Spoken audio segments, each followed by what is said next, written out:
This is HRRN, horse racing's voice. Here comes Dream Piece roaring down the center of the course. I'm a Dreamer trying to hold on. Dream Piece, Miss Keller, three of them in a heart-stopping finish. Picture time. Was it Miss Keller, I'm a Dreamer, or Dream Piece in a three-horse win photo in the E.P. Taylor Stakes? An Evening Jewel burst through on the inside. Here's Harmonious, Whitecap, Grandstand side. Perfect Shirl is running a big one too, but it's Evening Jewel. Harmonious drifting out.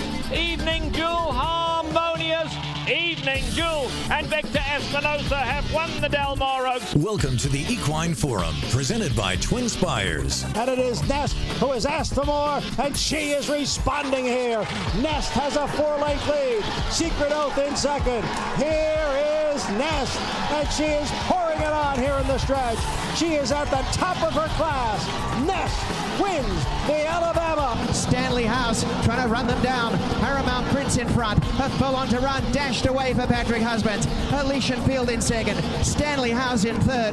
But Paramount Prince becomes the king. Paramount Prince wins the 164th King's Plate. Now here's Mike Penna. Good morning once again, everyone. Mike Penna, Baron of the Backstretch, welcoming you to the Equine Forum presented by TwinSpires. This, the show that launched a network, and it is all right here on the Horse Racing Radio Network.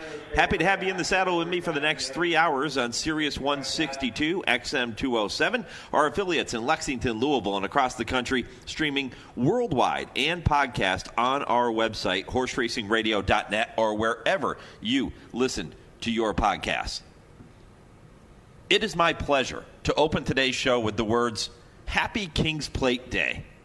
Yeah, it sounds pretty cool, doesn't it? As I come to you live from the backside of Woodbine Racetrack, situated in the shadows of downtown Toronto, which is a bit hazy as you look toward the tall buildings in the distance due to drifting smoke, which is caused by the wildfires in Kawartha Lakes, which is roughly about 2 hours northeast of the city. But here at Woodbine today, track conditions are expected to be pristine with 2 firm turf courses and a fast Tapeta surface, which is going to play host to the 166th renewal of Canada's oldest and most prestigious horse race, the King's Plate, as a field of 13 Canadian-bred 3-year-olds will enter the starting gate right around 5:34 Eastern Time this afternoon. Temperatures expected to flirt with 90 degrees, skies currently cloud-free, allowing for plenty of sunshine on those track surfaces, including the famed E.P. Taylor turf course, which is going to undergo a year-long renovation beginning right after today's races. I'm going to have more on that story later in the show, so stay with me. In addition to being Canada's version of the Kentucky Derby, the King's Plate is also the first leg of the Canadian Triple Crown. The Prince of Wales, scheduled for Tuesday, September 9th at Fort Erie, and the Breeders' Stakes, scheduled for Sunday, September 28th, right here at Woodbine, will complete the demanding test. A couple of things differentiate the Canadian Triple Crown from its U.S. counterpart. Number one, the race is restricted only to horses bred in Canada. And number two, the series is uniquely contested over 3 different racing surfaces: all weather with the King's Plate today, dirt for the Prince of Wales, and turf with the Breeders' Stakes. And later in the program, I'm going to ask Dale Romans, Tim Wilkin, when they join me for I Ask, They Answer, if it's possible that the Canadian Triple Crown may actually be a more difficult feat to accomplish than the U.S. Triple Crown. I'll get their thoughts on that coming up later in the show. Wando in 2003, the last horse to complete the trifecta, again, 22 years ago. So it's been a while. Maybe that streak ends here in 2025. When you look at the King's Plate, Hall of Famers, Jim Day, Mark Frostad, Roger Atfield, Josie Carroll, Bobby Frankel, Todd Pletcher, and Mark Casse all have at least one King's Plate win on their resume. And Carroll and Casse both looking for another here this afternoon. But history is also going to be made today on the jockey side, when veteran jockey David Moran and his son Pietro Moran will each get a leg up on their King's Plates mounts, becoming the first father and son jockeys to ever compete against each other in the King's Plate. And ironically, you can't script this, right? The two are going to load into the starting gate side by side with David's mount, William T., in post position number 2, and son Pietro aboard Mancetti in post number 1. And you're going to hear from David as he joins me later in the program, right around 9:40 Eastern. Was trying to get Pietro to be here with him. I wanted to talk to the father-son combination together here on this King's Plate morning. Unfortunately, Pietro was working horses all morning. Look, 20 years old. The kid's busting his tail. So is his father. But he's getting on every mount he can possibly get on in the mornings. He's going to be busy. He won't be able to make it, but you will hear from David. And we'll talk to him about riding alongside his son in such a historic race. You're going to hear from Woodbine CEO Michael Copland. He will kick off the show after our first commercial break right around 8:15 Eastern time. And sandwiched in between those two illustrious guests, we've got some good ones. Former NFL wide receiver Mike Renfro, who is part of King's Plate contender Tom's Magic. He's part of that ownership group with CJ Thoroughbreds and Mo Speed Racing. You'll hear from Mike at 9 o'clock Eastern. He'll be here with the folks from CJ Thoroughbreds. Joe Withee is going to be with me from Emerald Downs at 9:20. Because, yeah, believe it or not, there is racing taking place outside of Woodbine today, even though we are positioned looking at that grandstand right now. You got big racing out at Saratoga, big racing at Del Mar, and a big race tomorrow at Emerald Downs in the Great Northwest, the Longacres Mile. Joe Withee will be here at 9:20 Eastern time to walk you through some of the particulars involving tomorrow's Longacres Mile. So a really busy show. Who's going to win today's King's Plate? That's my poll question for this morning. Who will win today's King's Plate at Woodbine? Give you some choices. You can vote for No Time. You can vote for Notorious Gangster. I like that name. And how about Tom's Magic?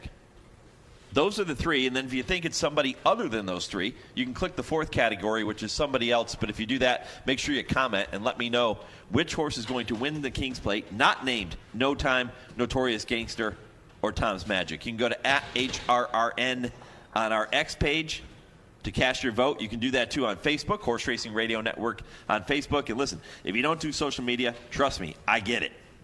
Email the show, mike@horseracingradio.net, and let me know which horse you feel is going to win today's King's Plate.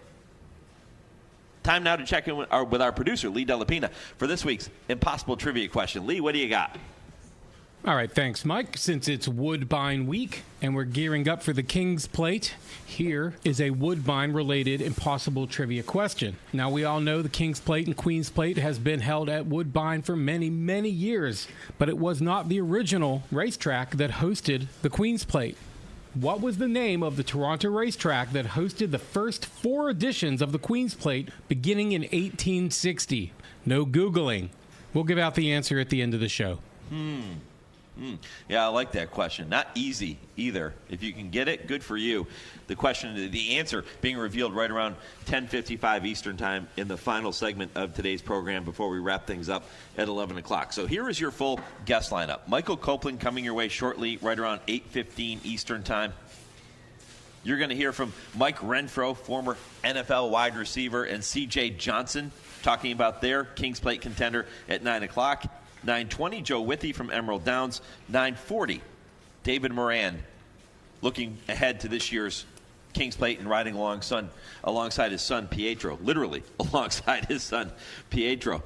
10 o'clock Eastern, Hour 3 begins with the TwinSpires Triple Play. Ashley Anderson has 3 races for you to watch and wager on with TwinSpires this afternoon. Kurt Becker, Stroll Through Racing History, coming up at 10:20. And as you can imagine, and considering we are celebrating Woodbine Week and have been all week long, Kurt's story involves the 1968 Queen's Plate winner, Merger, bred and owned in Western Canada. A little unique angle there. And I think you're going to enjoy Kurt's story at 10:20 Eastern. 10:30, I Ask, They Answer. Dale and Tim will both join me to tackle some of the hottest topics in the sport today, including that question about the Triple Crown. Now, keep in mind, I mentioned the differences in terms of the 3 different surfaces, which is unique to the Canadian Triple Crown as opposed to the U.S. Triple Crown. The other thing to keep in mind is that the Canadian Triple Crown, the King's Plate here today, restricted only to Canadian-bred horses.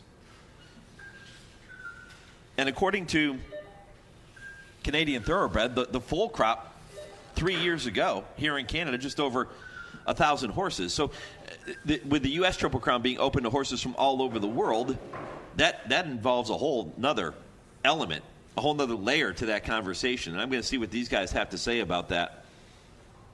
But you do have to factor in the fact that the horses in the Canadian Triple Crown are asked to run at these different distances at two different tracks, with Woodbine hosting the first and the last leg, but being run on 3 different distances. I think that definitely plays into it.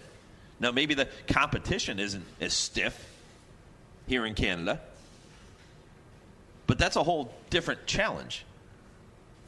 So looking forward to debating that topic with those guys when they join me later in the program. Also going to take you down the road to the Breeders' Cup here this morning.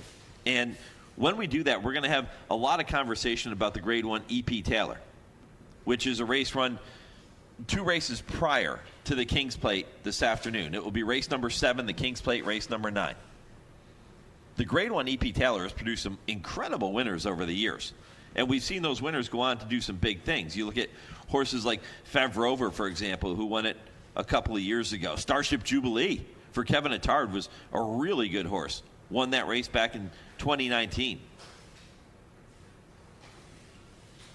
Honey Rider in 2005. Just scrolling through the list of some of these winners. There have been some big-time winners. Hatouf in 1992. Remember Hatouf, how good Hatouf was for Cricket Head. Walter Swinburne was the jockey that day in 1992.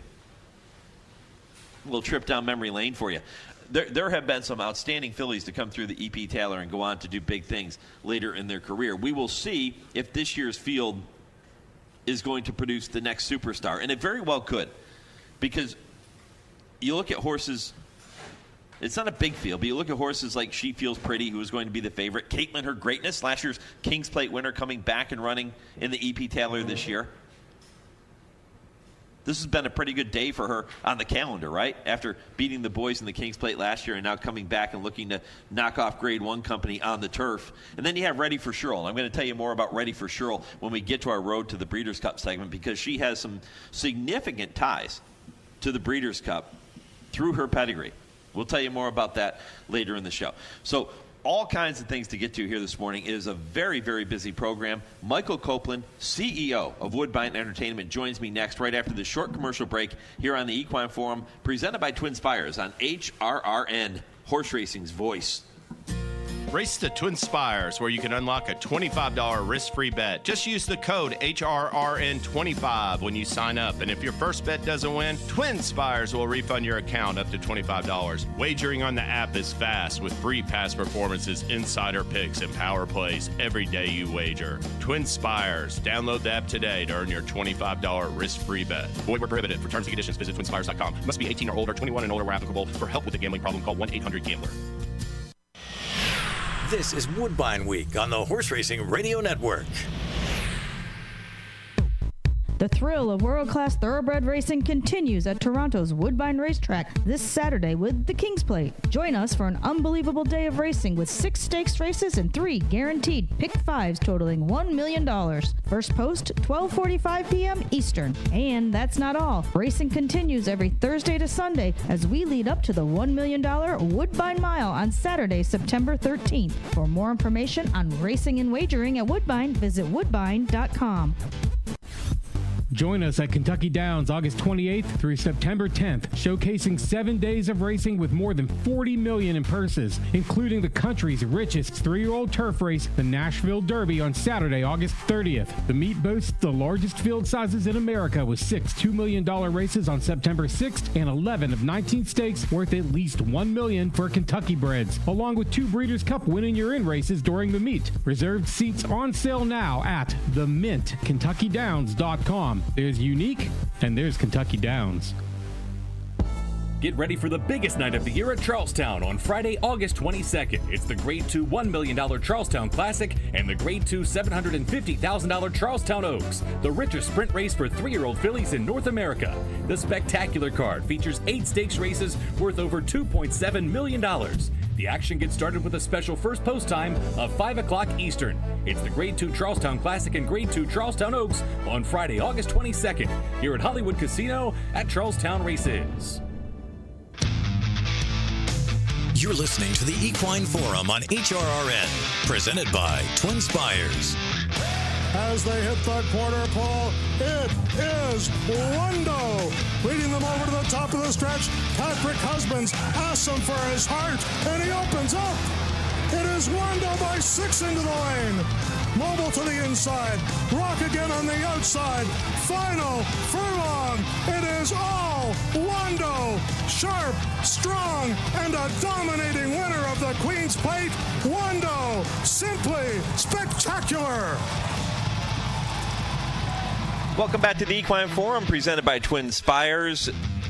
I say it all the time. Whenever you have an opportunity to involve Dan Loisel into your program, you do it. And that was Dan Loisel with the call of the Queen's Plate 22 years ago. Wando getting the victory on way to sweeping the Canadian Triple Crown. Keep in mind, as I mentioned earlier, the Queen's Plate, now the King's Plate, the first leg in the Canadian Triple Crown. Wando pulled off the feet. He is the last horse to do so 22 years ago, and just the 12th winner of the Canadian Triple Crown, fewer than we have in the United States. So a very difficult task to accomplish, and we're going to see if this is the year that streak comes to an end. But the King's Plate coming up later today here at Woodbine. I'm joined now by Michael Copland. He is the CEO here at Woodbine. We had a chance to visit last year when we were on site in September for the Woodbine Mile. And Michael, happy to be back again. Well, it's great to be here. You know, people have asked me over the last few days, you know, what's special about the King's Plate, and there's so many ways to answer that.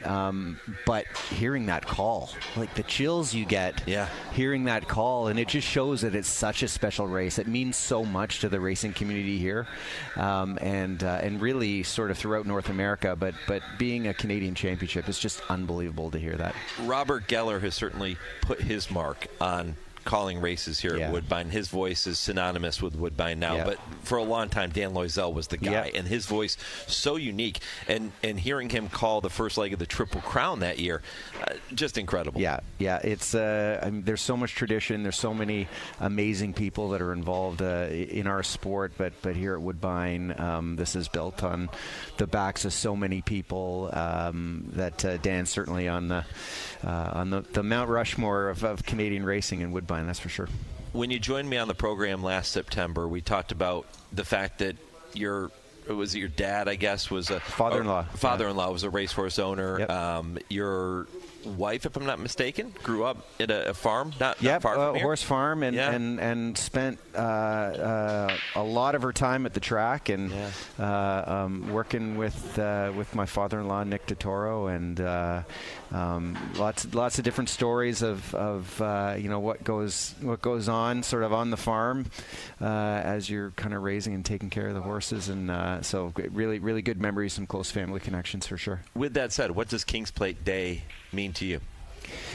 I think, you know, it begins with tradition, and it sort of cements you in just how important racing is in Ontario and in Canada, and how long it has been that important. You know, this is the longest continuous running stakes race in North America. It's been the signature sporting event in Canada, you know, far longer than the major pro teams that exist here that have such big fan bases, and so it's a really important part of the sporting culture here. So that's the first thing you feel, you know, the ties to the monarchy and you know, sort of the history of Canada is special. And we really like to celebrate that. But then on top of that, it's not just about looking back. It's about recognizing where we are now. And there's a real modern feel to it. I mean, when anybody that comes to the track or takes part in some of the activations that we have throughout the city, it's fun. Like, it's exciting. We're putting a new twist on everything. It's a party.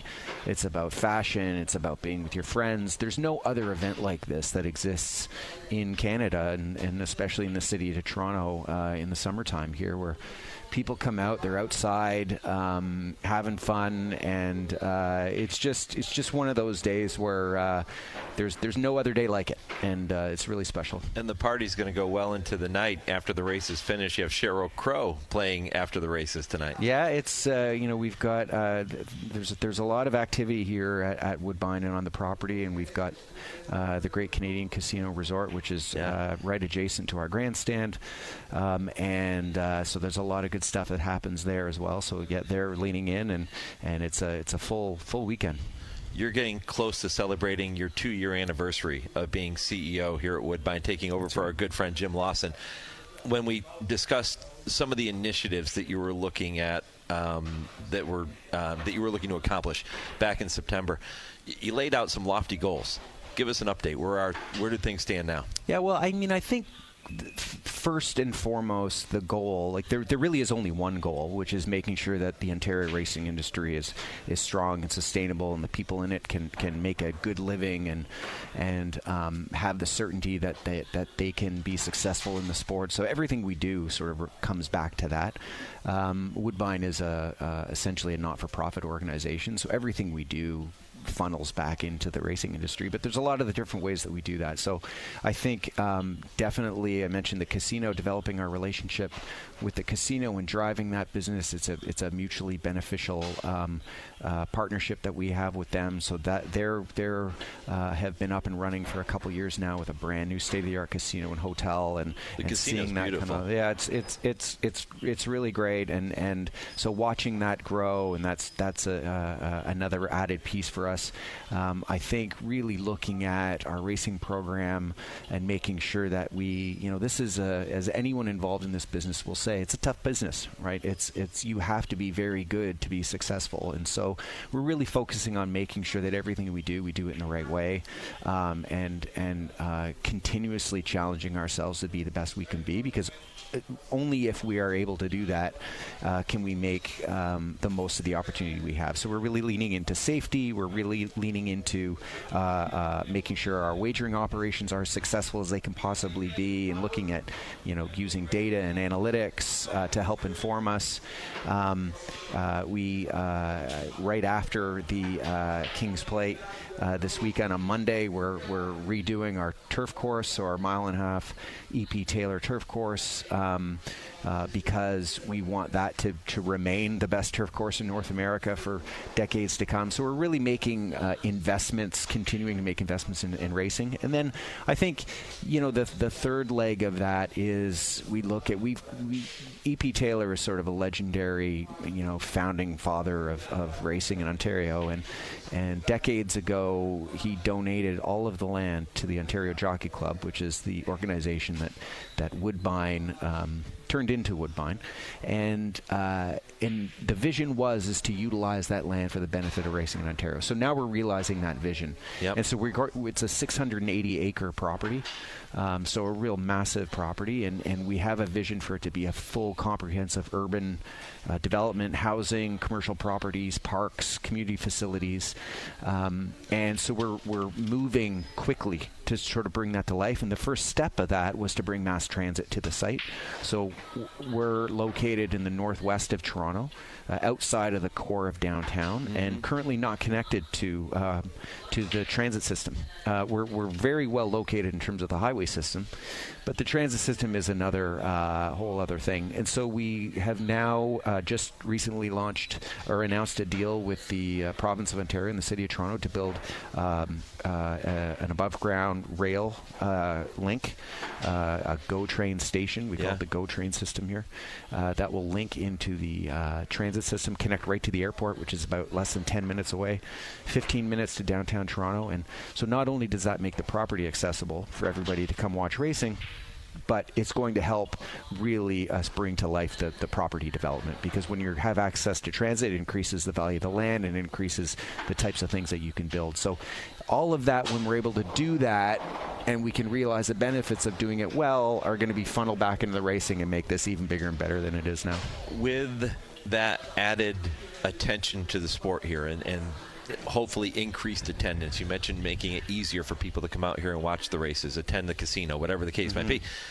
Is there thought of expanding the venue itself, the actual structure, or no? No, I don't think so. And I think we really have to be aware of how the fan interaction with the sport is evolving. Yeah, right? In the past, it has been a live sport, primarily a live sport, because that's decades ago. That's the only way you could actually see it. You had to come to it. And that wasn't unique to racing. That was any sport, whether it's hockey, football, baseball, whatever it may be.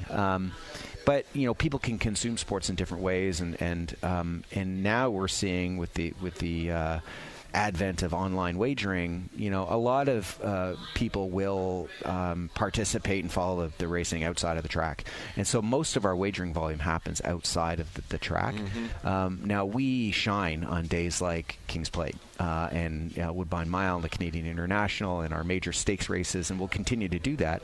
But I think what our challenge is to make sure that racing thrives outside of those big sort of live event days, and the way we're doing that is by really leaning into our online wagering options. We've got a great ADW with HPI Bet, which we operate and own and run, but we're expanding into new territory. So sports betting was recently legalized in Ontario, similar to what's been happening across the U.S. and many states. And we were on the front foot of that. So we integrated first with Bet365, so to bet on racing through their interface. And we just recently announced a major new deal with OLG. So Ontario Lottery and Gaming is a government agency that operates gaming in the province. And their online system, olg.ca, has by far and away the most users and sports bettors. And so as of last week, you can now bet on Woodbine racing, and in fact, all racing all around the world on the olg.ca website. So we're trying to fish where the fish are, if you will, and I think do it in a way that makes it easy, creates an attachment to racing. So we will continue to drive to get those people out to the property, but we'll also try to serve them when they don't have the chance to come out. What are some of the keys, Michael? By the way, visiting with Michael Copland, CEO here at Woodbine. We're in the track kitchen on the backside of Woodbine. King's Plate morning. It's a special time to be a racing fan. What are some of the keys to cultivating and developing a fan that you reach out to? I'll use the term remotely, that's betting not on site, but betting maybe from their couch, or maybe they're at a sports bar watching the races and they're betting online. How do you cultivate and develop that racing fan? I think there's one. I think people that are sports bettors. There's just an element of betting on sports that's sort of almost independent of the sport itself. It's like the chance to win and the chance to handicap or think that you've got a better ability to pick a winner more than anyone else. So there's just something like that that's sort of a little bit independent of the sport. I think our goal is to make sure that, one, they see that racing, there's no better sports betting option than racing. It's quick. It's easy to understand. Who finishes first, second, third. It's so we think we've got a real unique ability, and that's nothing new. I mean, racing has been sort of the original sports bet, right?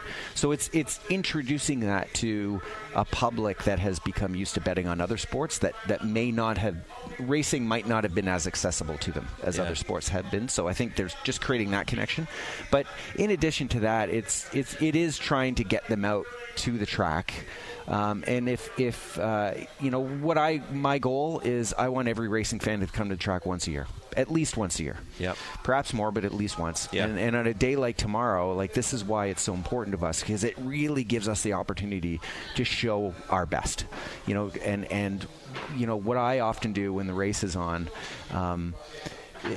as everybody's sort of watching the horses come around the track, I often turn around and look at the crowd.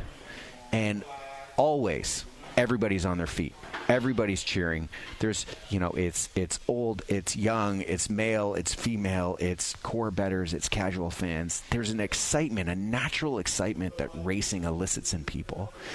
And we need to get people out to see, live, and feel that. And when they do, afterwards, when they have an opportunity to make a sports bet from their couch or from a bar, they're going to feel that pull. They're going to remember what it felt like. So that's what we're trying to do, is we're trying to create that emotional connection, and then we're trying to create the opportunity for them to participate when they might not otherwise be here. Yeah, I've talked about this on the program many, many times over the years, that being in my position, I'm very fortunate. When people reach out to me and say, hey, I want to come out to the races. Maybe they've never been. Maybe they've only been one time. And, for example, Keeneland in Lexington is a great example, because they'll come out to Keeneland with me. If it's their first time there, I have the opportunity to bring them into the paddock, let them watch a horse be saddled, get close to the horses, and you get all the usual questions. What's the number on the tree? What's that person doing? What's that thing that they're putting over the horse's nose, right? All these types of things. And then we can walk over together, and they can meet a jockey when the jockeys come out to get ready, to get a leg up on the horses. And then I can bring them out and let them watch a race trackside, right there by the winner's circle, and they're around all the owners and the trainers. And to a person, they all reach out to me later. They say, thank you.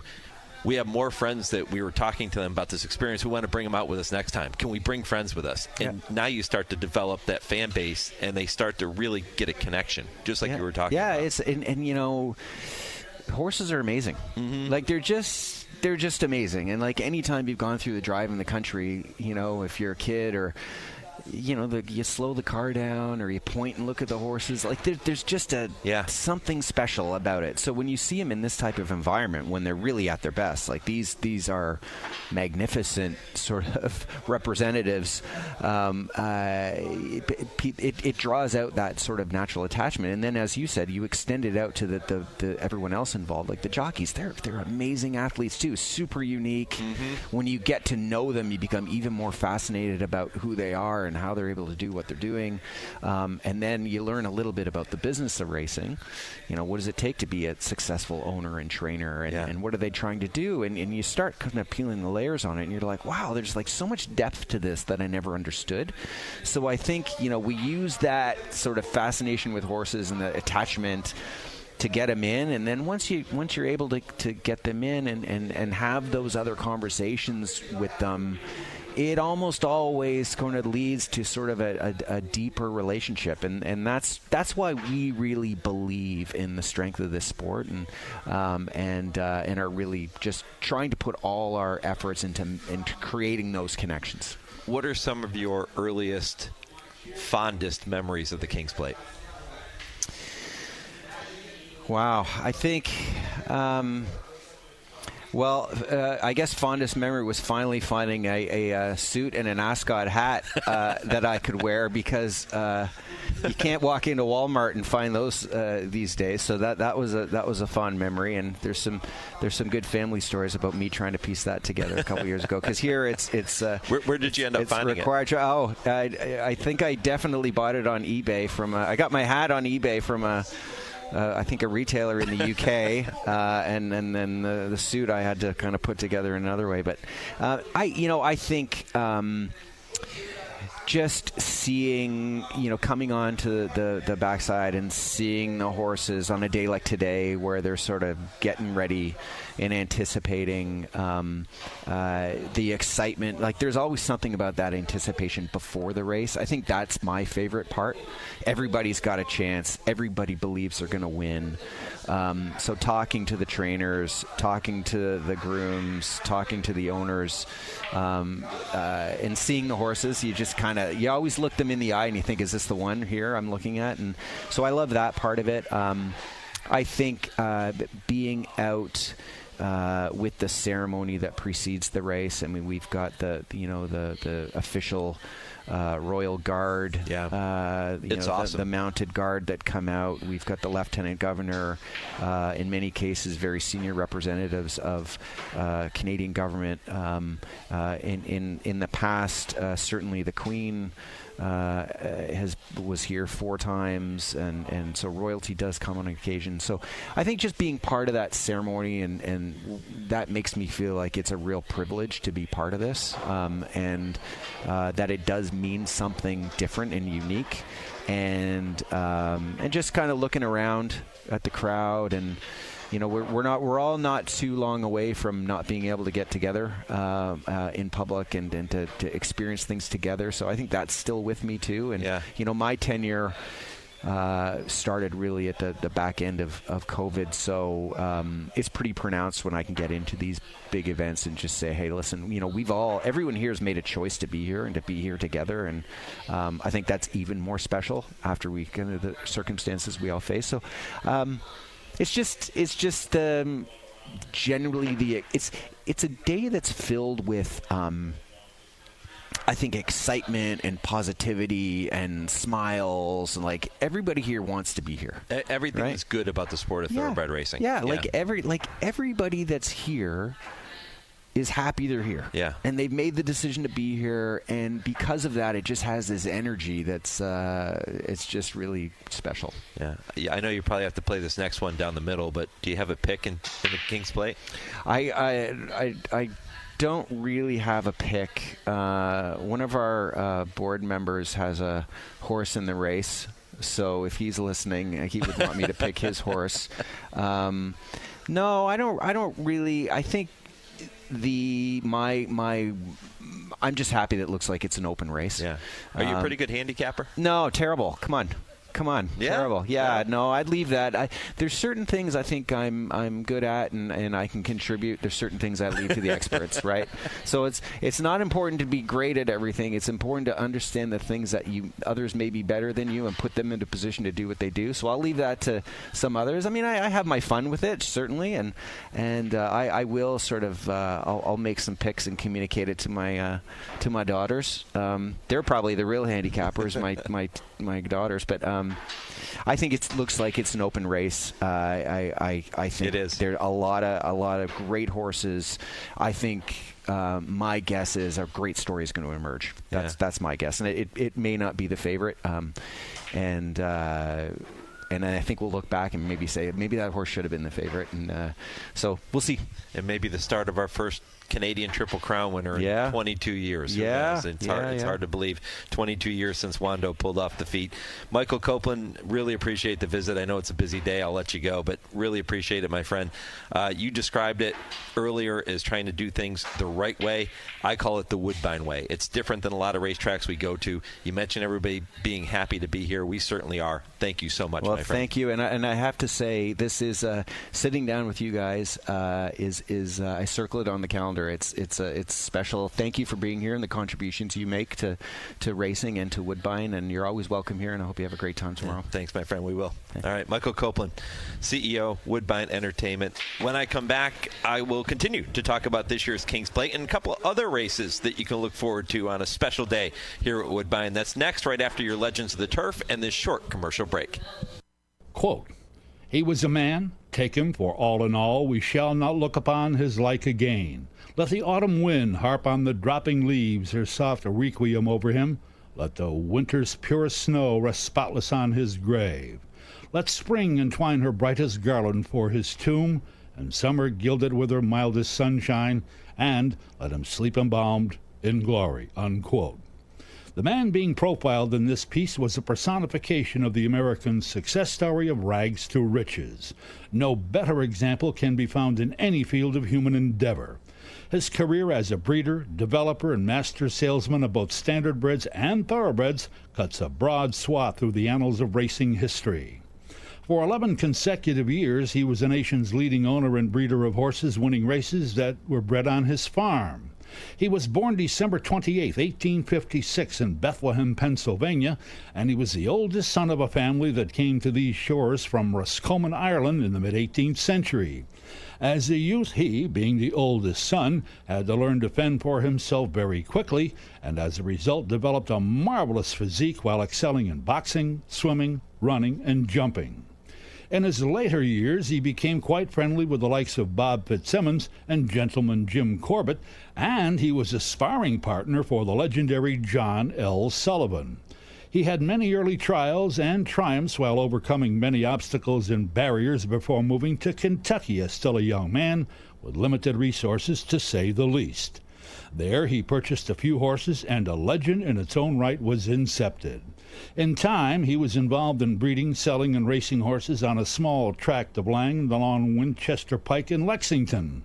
This was the beginning of the building of a historic farm, which he named after a superb thoroughbred he raced in the late 1890s. That farm eventually spanning 2,000 acres of the beautiful bluegrass.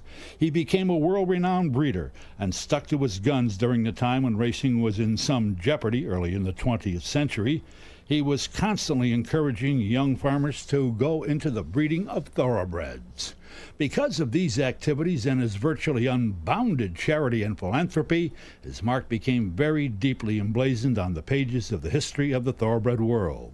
He was a deep thinker indeed and an ardent student of bloodlines, and he coined the following phrases, quote, "No foot, no horse. Opinions die, records live."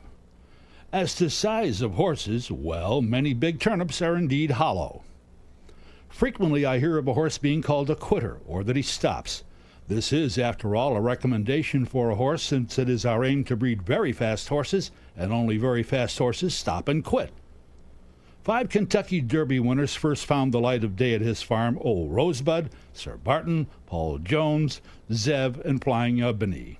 He also bred and raced the likes of Princess Doreen and Sir Martin. The latter in his time was the only American horse ever to start as the favorite in the English Derby. As you drive out of Lexington along Winchester Pike, there is a slight elevation that slopes to and faces that road from the farm. There's a plot of ground there enclosed by a stone wall shaped like a horseshoe, and there are buried Ploddet, Starshot, Ogden, and others aptly marked by gravestones, and a separate enclosure for Nancy Hanks, the famous mare, with a granite monument. The farm, Hamburg Place. The man hearing been profiled died in 1929 at the age of 72, but the legend lives on. He was truly a giant in his time and was known as the Wizard of the Turf. He was John E. Madden. This is HRRN, horse racing's voice. Race to TwinSpires, where you can unlock a $25 risk-free bet. Just use the code HRRN25 when you sign up. And if your first bet doesn't win, TwinSpires will refund your account up to $25. Wagering on the app is fast with free past performances, insider picks, and power plays every day you wager. TwinSpires. Download the app today to earn your $25 risk-free bet. Void where prohibited. For terms and conditions, visit TwinSpires.com. Must be 18 or older, 21 and older where applicable. For help with a gambling problem, call 1-800-GAMBLER. Live racing for the 25-day Ellis Park meeting begins Thursday, July 3rd and runs through Saturday, August 24th, with a record $4 million in stakes purses led by 7 stakes across Kentucky Downs Preview Weekend on August 2nd and 3rd, and 6 stakes on Sunday, August 10th, featuring the $300,000 Ellis Park Derby and the $200,000 Groupie Doll. Connections with Kentucky-bred horses will be competing for $100,000 maiden special weight purses and allowances up to $108,000, and horse players will have plenty of action throughout the summer. For a full list of events, visit EllisParkOwensboroGaming.com. Attention horsemen! Did you know Virginia restricted purses at Colonial Downs are 25% higher than open races? 25%! Virginia bred, Virginia sired, and Virginia certified horses compete for a purse of more than $87,000 for Virginia restricted maidens and $90,000 for Virginia restricted one other than allowance races, with more bonuses available to Virginia certified developers. With the return of the Virginia-Maryland circuit, it makes more sense than ever to get Virginia certified. When it's time to paint the fences and barns, think Farm Paint. At Farm Paint, you get the industry's best coatings and paints factory direct at low, low prices. Farm Paint is your source for quality paints, roof coatings, dustless arena footings, and more. You can purchase online or drop into a Farm Paint store near you with locations in heart of bluegrass country at 700 Phillips Lane in Lexington, Kentucky, Columbus, Ohio, and Sandusky, Ohio. Buy factory direct and save at farmpaint.com. That's farmpaint.com.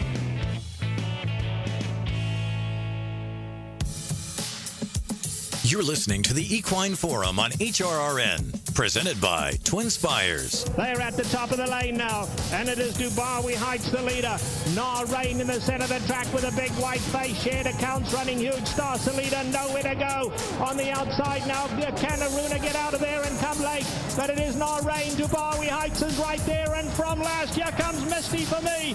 Misty for me, extreme outside is Perfect Shul. It's a driving finish. Perfect Shul gonna get up. Perfect Shul to win it. Perfect Shul, Nah Rain. Misty for me was flying late, so was Distorted Legacy and Aruna right there. 5 of them went to the wire together. Welcome back to the Equine Forum, presented by TwinSpires here on the Horse Racing Radio Network. Mike Penna, Baron in the backstretch with you right until 11 a.m. Eastern. That was Trevor Denman with the call of the 2011 running of the Breeders' Cup Filly and Mare Turf, won by Perfect Shurl. And Perfect Shurl has a bit of a tie-in to this year's EP Taylor Stakes, which is a win and you're in for the Filly and Mare Turf. I'm going to tell you more about that in just a minute, but I want to update you on the poll question here this morning, and then I want to say thank you to a couple of folks that have been extremely helpful here at Woodbine throughout the morning and throughout the week. Poll question for you. I'm asking you, who is your pick to win today's King's Plate? And again, the King's Plate, the 9th race on the program at Woodbine this afternoon. We'll give you No Time, Notorious Gangster, Tom's Magic, or someone else. And if you choose someone else, let us know which horse you think is going to win other than those 3. So far, 42% of you are saying it is going to be Tom's Magic, which will be music to the ears of my next guest coming up in about 15 minutes, 9 o'clock Eastern. That is former NFL wide receiver Mike Renfro, played with the Houston Oilers, played with the Dallas Cowboys. You'll hear from him in a little bit. He is involved with the ownership of Tom's Magic with CJ Thoroughbreds. Looking forward to that conversation. Keep the votes coming at HRRN on X, Horse Racing Radio Network on Facebook, or email the show, mike@horseracingradio.net, to let me know your pick in today's King's Plate.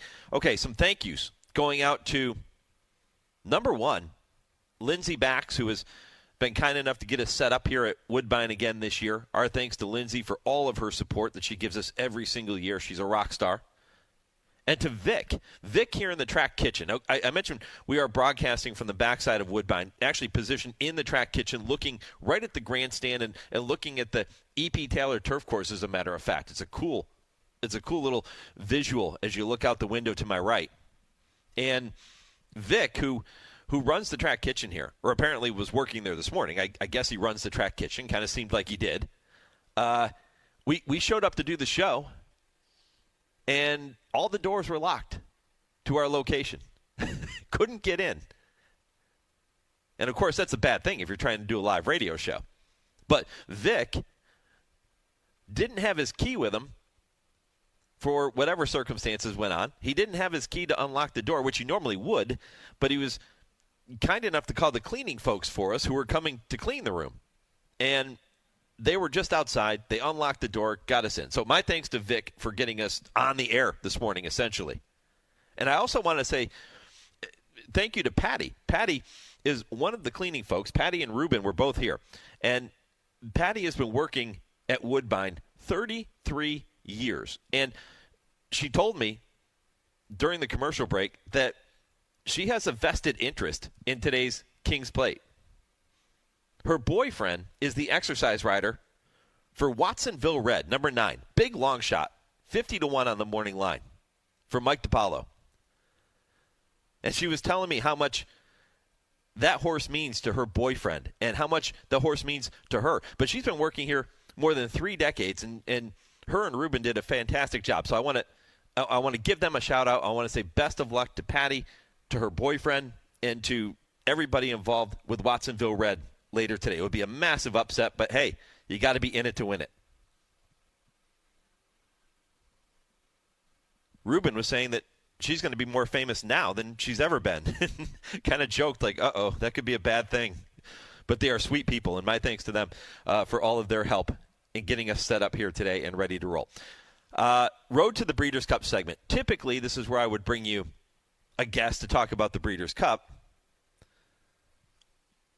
Unfortunately, Roger Atfield, who I was hoping to acquire for you this morning, unable to make it, the dual Hall of Famer, Doesn't run as many horses as he used to, but he has one today in the EP Taylor, which is a win and you're in, as I mentioned, for the Filly and Mare Turf Division. And Roger celebrated his only Breeders' Cup win of his career with the call you just heard coming out of the commercial break. Perfect Sherrill. Perfect Sherrill is the dam of his entrant in today's EP Taylor, Ready for Sherrill, who is a daughter of More Than Ready, trained by Roger, ridden by Javier Castellano, Chuck Fipke, the owner, and the breeder, by the way. But I think it's such a cool angle. I mean, here you have a filly who has been kind of in and out throughout much of her career. She's 4 for 12 lifetime, but she does like Woodbine. She has that home field advantage, if you will. 5 starts at Woodbine, 2 wins in a second. She's 3 for 7 on the turf. She comes out of a gutsy win in the Grade 2 Canadian back on July 20th. That day, Emma Jane Wilson was aboard. Again, today, the Hall of Famer Javier Castellano steps in. So Hall of Fame connections. But the fact that she is out of a Breeders' Cup champion adds a little intrigue to today's race. And that race, boy, it's not easy. There's 7 horses entered. The favorite is going to be She Feels Pretty for Cherie DeVaux. And She Feels Pretty doesn't lose often. She lost last time in the Grade 1 Diana, but she was all heart, as she tends to be. She is a gutsy filly. And if she gets hooked in the stretch, you know one thing? She Feels Pretty is going to fight. Because that's what she does. There's no quit in this filly. And she's a deserved favorite in this spot this afternoon. And who's been hotter than Cherie DeVaux, right? She's been rock solid over the past several months. But She Feels Pretty, 7 for 11 lifetime, 2 seconds, 2/3. Never off the board. She's earned over $1.8 million, closing in on 1.9. Her main competition, outside of Roger Atfield's Ready for Sherrill, comes from number 5, Caitlin Her Greatness.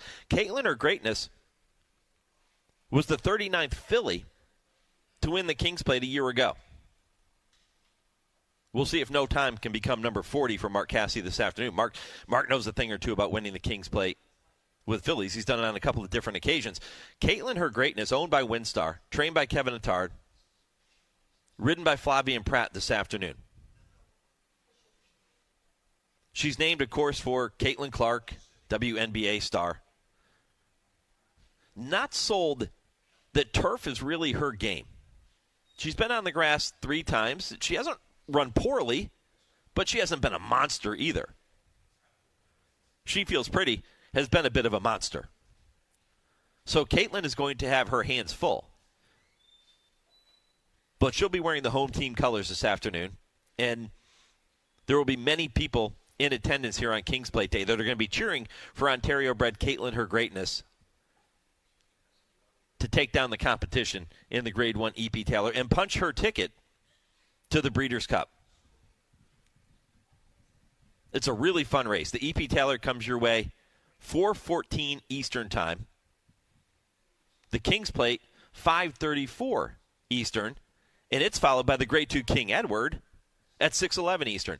There are other stakes, too, supporting this 13-race card this afternoon. By the way, in case you're wondering, first post here at Woodbine this afternoon is 12:45 Eastern Time. So get ready. There are plenty of great races outside of the big stakes that we're talking about. Although the King's Plate, super contentious. There are a lot of ways you can go in there. I think you're going to get good value on anybody that you're looking to play in the King's Plate this afternoon.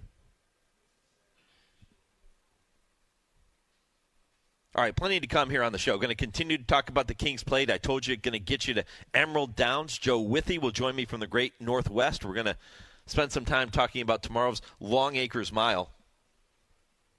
But when I come back, I'll tell you what's ahead for the entire program. This is the Equine Forum on the Horse Racing Radio Network. The biggest day in Washington State racing history is now even bigger and better. On Sunday, August 17th, watch and wager on 6 stakes races, including the 90th running of the prestigious Longacres Mile. Play the all-stakes, Pick 4, Pick 5, and Pick 6. Look for past performances in all editions of the August 17th Daily Racing Form. Check Join us for racing at Emerald Downs on Sunday, August 17th. Post time, 1:50 p.m. Pacific. Retirement can be scary, but only if you're not prepared. That's why AARP created thisispretirement.org. Because unless you've already retired, you're in pretirement, and you still have time to plan. Learn about retirement savings options, potential tax breaks, and how you can build savings over time. Visit thisispretirement.org for free resources to help you customize your action plan and feel the retirement fear disappear. Brought to you by AARP and the Ad Council. Adopt US Kids presents What to Expect When You're Expecting a Teenager. Learning the lingo. Today I'm going to help parents translate teen slang. Now, when a teen says something is on fleek, it's exactly like saying, that's rad. It simply means that something is awesome or cool. Another one is totes. It's exactly like saying, totally, just shorter. As in, I totes love going to the mall with Becker. Another word you might hear is jelly. Jelly is a shorter, better way to say jealous. As in, Chloe, I am like so jelly of your unicorn phone case. You don't have to speak teen to be a perfect parent. Thousands of teens in foster care will think you're, rad, just the same. To learn more, visit adoptuskids.org. A public service announcement brought to you by the U.S. Department of Health and Human Services, Adopt U.S. Kids, and the Ad Council.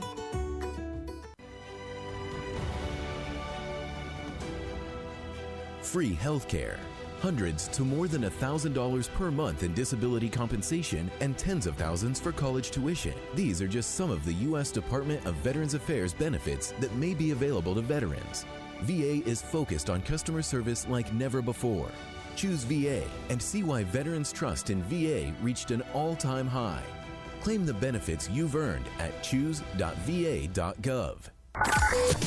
Thursday evenings, 6 to 7 p.m. Eastern, is the Brisnet.com call-in show. It's your chance to call in and let the Horse Racing Radio Nation know what's on your mind. Call us at 888-966-HRRN. That's 888-966-4776. And discuss the topics you choose in the world of thoroughbred racing. The Brisnet.com call-in show. Sirius 162, XM 207, and streaming live at horseracingradio.net. You're listening to the Equine Forum on HRRN, presented by TwinSpires. Tom's Magic, the one that really catches the eye. He's tipping outside now in the three path for his charge, and he gets in the clear. Tom's Magic at the top of the lane, trying to move with Soleil Volant. Quizler is right there. Quintentions gives way. Outrunner on the far outside tries to kick it in late, but Tom's Magic with a nice kick as he tries to put him away, and he puts 2 lengths on Outrunner here, and Soleil Volant. It's Tom's Magic. He's got it. Tom's Magic, the winner of the Tail of the Cat Stakes. Outrunner was second. Soleil Volant was third across the finish. Welcome back to the Equine Forum, presented by TwinSpires. Matt Dinnerman had the call of the Tail of the Cat Stakes, won by Tom's Magic, who is one of the contenders in today's King's Plate. You're going to hear from one of his owners, Mike Renfro, former NFL wide receiver. He will join me coming up at 9 o'clock Eastern Time, just a few minutes from right now. Looking forward to that conversation kicking off hour number 2. You're also going to hear from Joe Withee, who joins me from Emerald Downs right around 9:20. He'll look ahead to tomorrow's Longacres Mile. And then to wrap up hour 2 at 9:40 Eastern, David Moran, who is going to be making history alongside his son Pietro Moran in today's King's Plate. They will become the first father-son jockey combination ever to compete in the King's Plate. You're going to hear from him coming up at 9:40. 10 o'clock Eastern begins hour 3. It begins with the TwinSpires Triple Play. Ashley Anderson joins me with 3 races to watch this afternoon. Kurt Becker, Stroll Through Racing History at 10:20. And at 10:30, I Ask, They Answer. Trainer Dale Romans, turf writer Tim Wilkin, as they do every week, will be with me to debate some of the hottest topics in the sport today. Don't forget that you can watch the Alabama, presented by Keeneland Sales, live on Fox Saratoga Saturday. You can join Andy Serling, Maggie Wolfendale, and the Fox team for live racing, plus expert picks and analysis. Fox Saratoga Saturday covers live racing from Saratoga every single Saturday through DraftKings Travers Day. Visit NYRA.com/TV for a complete schedule. I want to remind you, too, if you're going to be in central Kentucky, especially Lexington, but if you're going to be anywhere in central Kentucky, whether it's going to be this weekend or for the upcoming Keeneland meet, for the sale coming up in September. Make your reservations now for Tony's of Lexington. I've been telling you this for many, many years, that if you're looking for an incredible meal in a great atmosphere with wonderful people, Tony's of Lexington is the place to go. My wife and I, we travel, and we have been traveling for over 20 years here on the Horse Racing Radio Network. We've traveled all over the country and to many parts of the world to host racing coverage, and we have not found a steak that can compare to Tony's of Lexington anywhere in the country, anywhere in the world. I promise you, you will love it. And I've had so many of you who have taken time to go there and then send me an email or a text and let me know how much you've enjoyed it. And I appreciate that. So make your reservations now. If you're going to be in town, I promise you they're going to fill up quickly. So don't get left out. Get your reservation. Enjoy Tony's of Lexington. They're on Main Street, just behind Rupp Arena in downtown Lexington. All right, plenty coming your way in hour number 2 and hour number 3. I'm back with the second hour of the program right after this 10-second pause for station identification. This is the Horse Racing Radio Network, where racing comes to talk.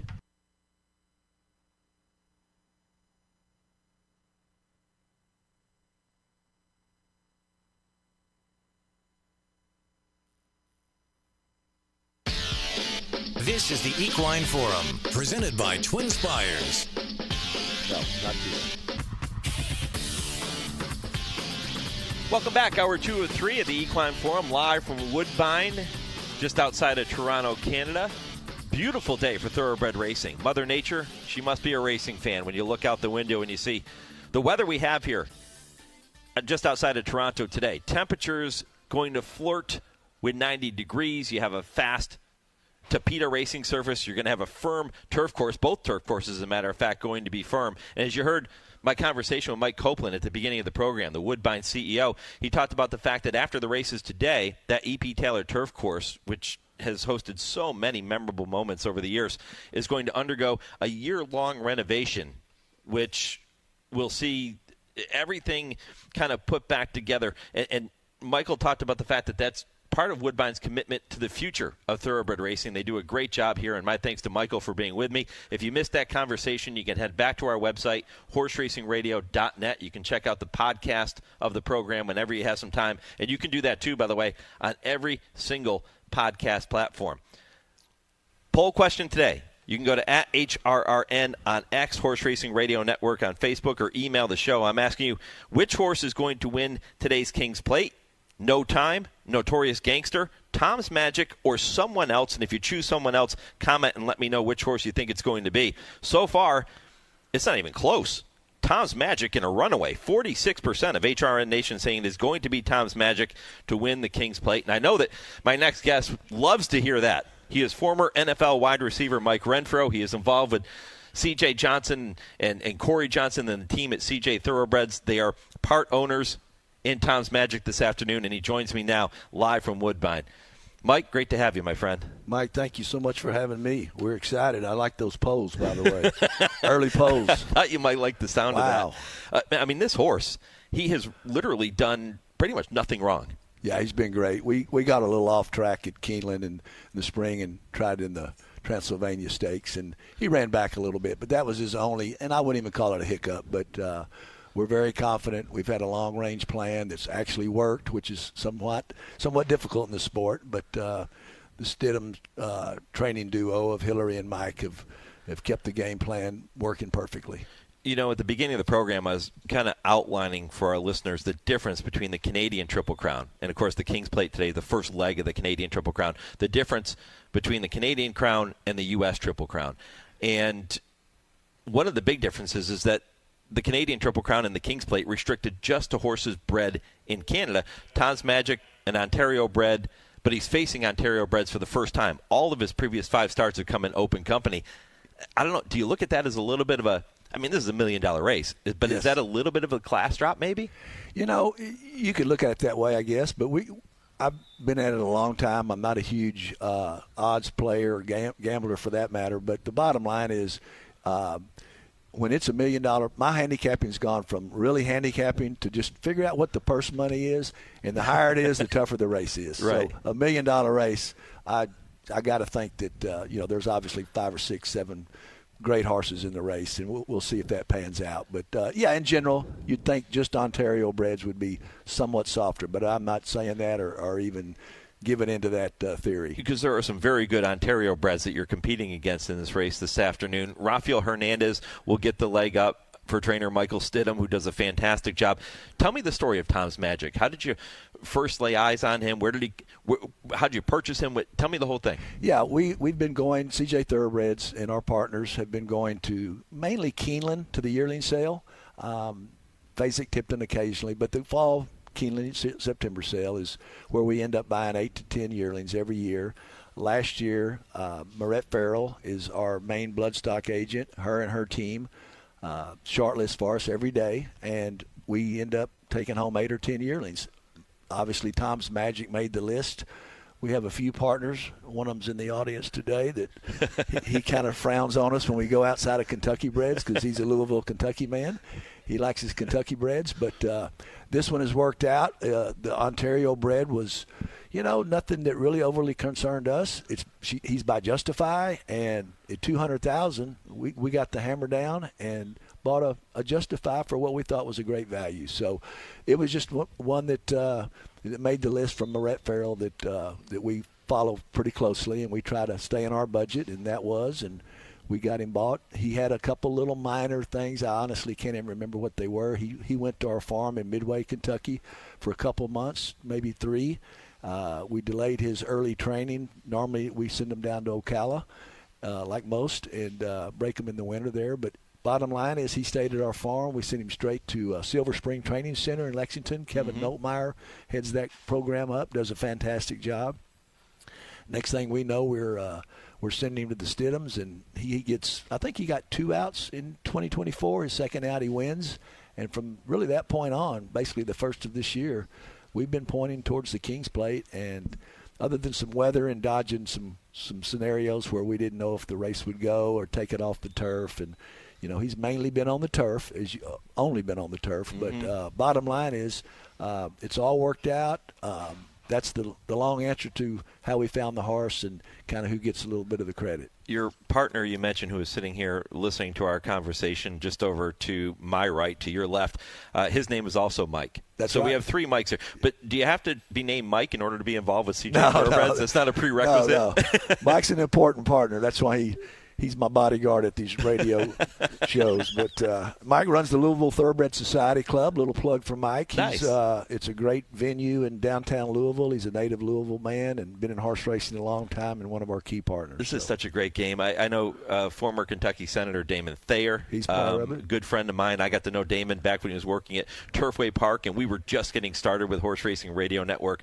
Awesome supporter of horse racing. He's also involved in this horse. Well, with Corey Johnson, who's been track management for his whole career, friend of mine, we live in the same neighborhood in Dallas-Fort Worth. Obviously, his son CJ's involved, loves the game. We all love the game. But Corey has actually converted really from racetrack management, and he's kind of moving into, what's better for the horse owners. It's a terribly tough game, expensive game, great game, fun, awesome game. But we've kind of brought in 10 or 12 important partners to our venue at CJ Thoroughbreds, and we're just having a blast and enjoying the ride with them.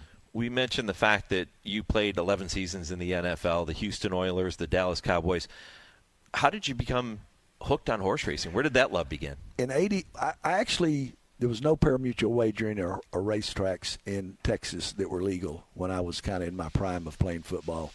And we went over to Louisiana Downs a little bit in the 80s in Shreveport, 3-hour drive from Dallas, just to have fun with the boys, bet a little bit, might even have a beer occasionally. But bottom line was, in 88, that ends up being my last year in the NFL. I was playing for Coach Landry and the Cowboys. I went to camp. Michael Irvin was going to be on one side. He was a rookie that year. I was going to be on the other. I'd started, for 10 years in my career. And the good Lord had different plans. I pulled a hamstring day 1, got it well. 3 weeks later, I pulled my other hamstring, hurt my shoulder. And I end up going on injury reserve, which for non-football fans, that basically means that I have to show up to practice, and I actually couldn't even practice, but to get my paycheck. But I did not have to be there for the games. There was no jersey in my locker on Sunday.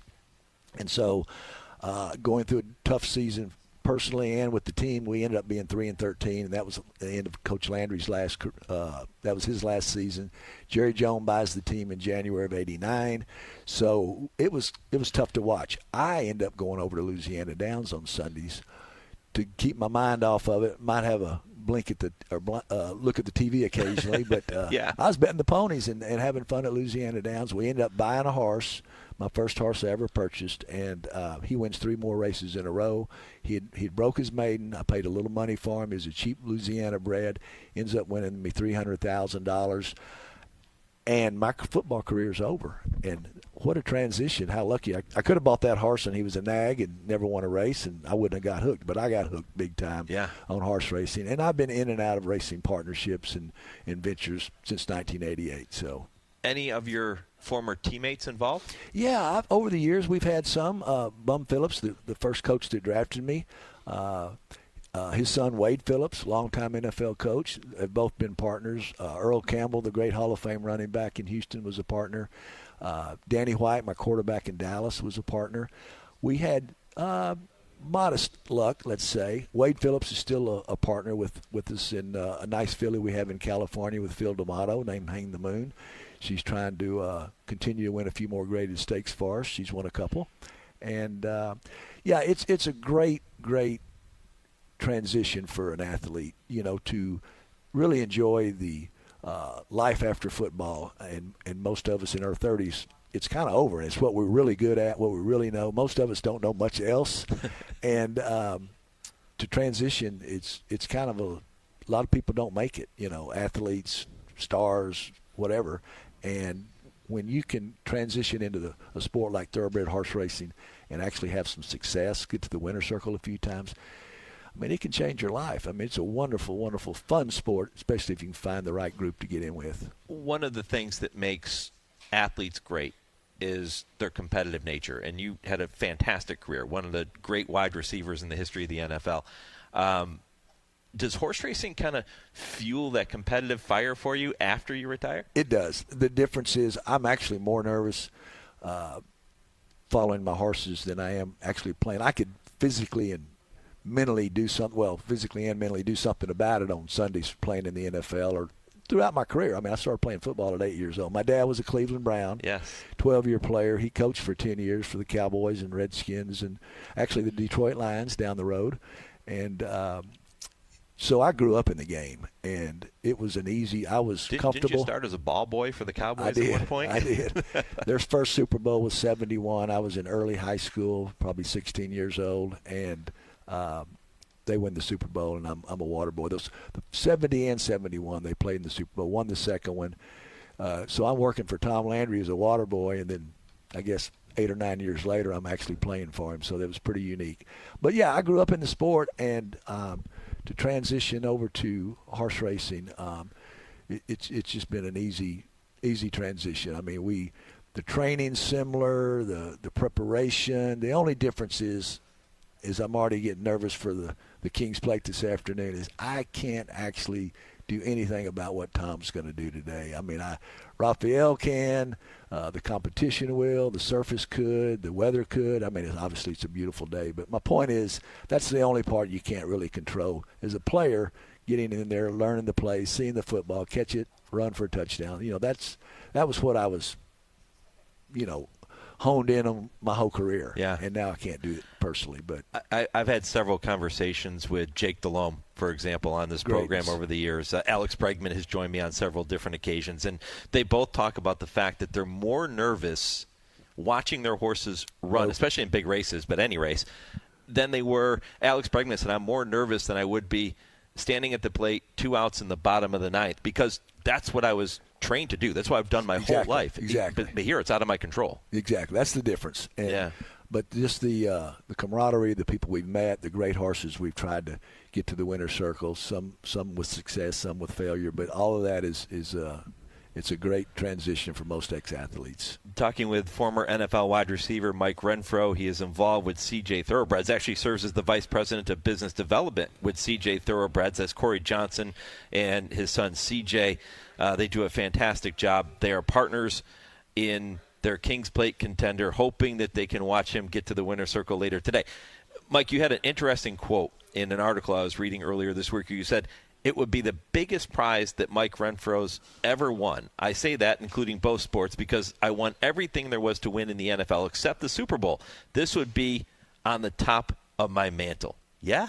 I think so. I mean, the biggest race in Canada. I'm an American. I'm a Texan, of course, but still, it's the King's Plate. I mean, you know, it's $1 million race. Never won $1 million race. We've got a lot of trophies, and from junior high, high school, college, and even in the NFL. But MVP of the Cowboys in 1985, but never a Super Bowl. So this is going to the top. I hope they have enough trophies. Everybody wants a trophy, but I hope I can get a little trophy from the King's Plate if we get lucky enough to perform like we're hoping to. But yeah, it would be a great achievement. Again, I didn't personally have a lot to do with Tom's Magic if we get to the winner's circle today, but it'd go to the top of my mantle for sure for trophies. What have you enjoyed most about your involvement with thoroughbred racing?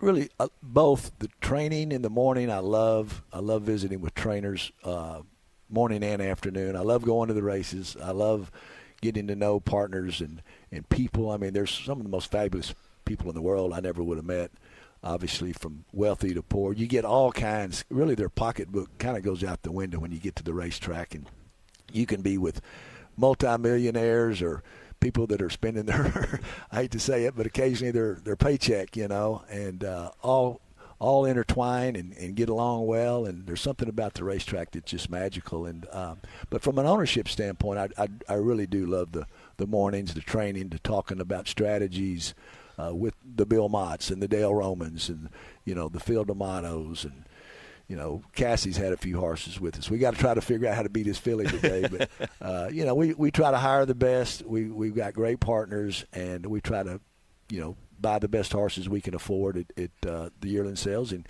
one or two get lucky and win some races for us. We're all just trying to have fun for the main. The main reason is you mentioned some great names on the trainer side of things there that you've had the privilege to work with over the years. And as you were talking about Tom Landry, for example, I was thinking, man, who's the Tom Landry in thoroughbred racing? Because trainers are very much coaches, right? And they're working with these equine athletes and keeping them healthy, just like a coach might try to do, or training staff, or whatever the case might be. But I was thinking about that when you were talking about Tom Landry. Who would the Tom Landry be?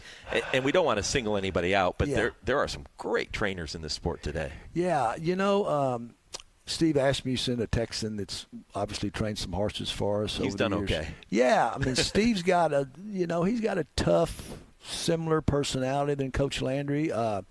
Bill Mott, who I love to death. I'm not, they're all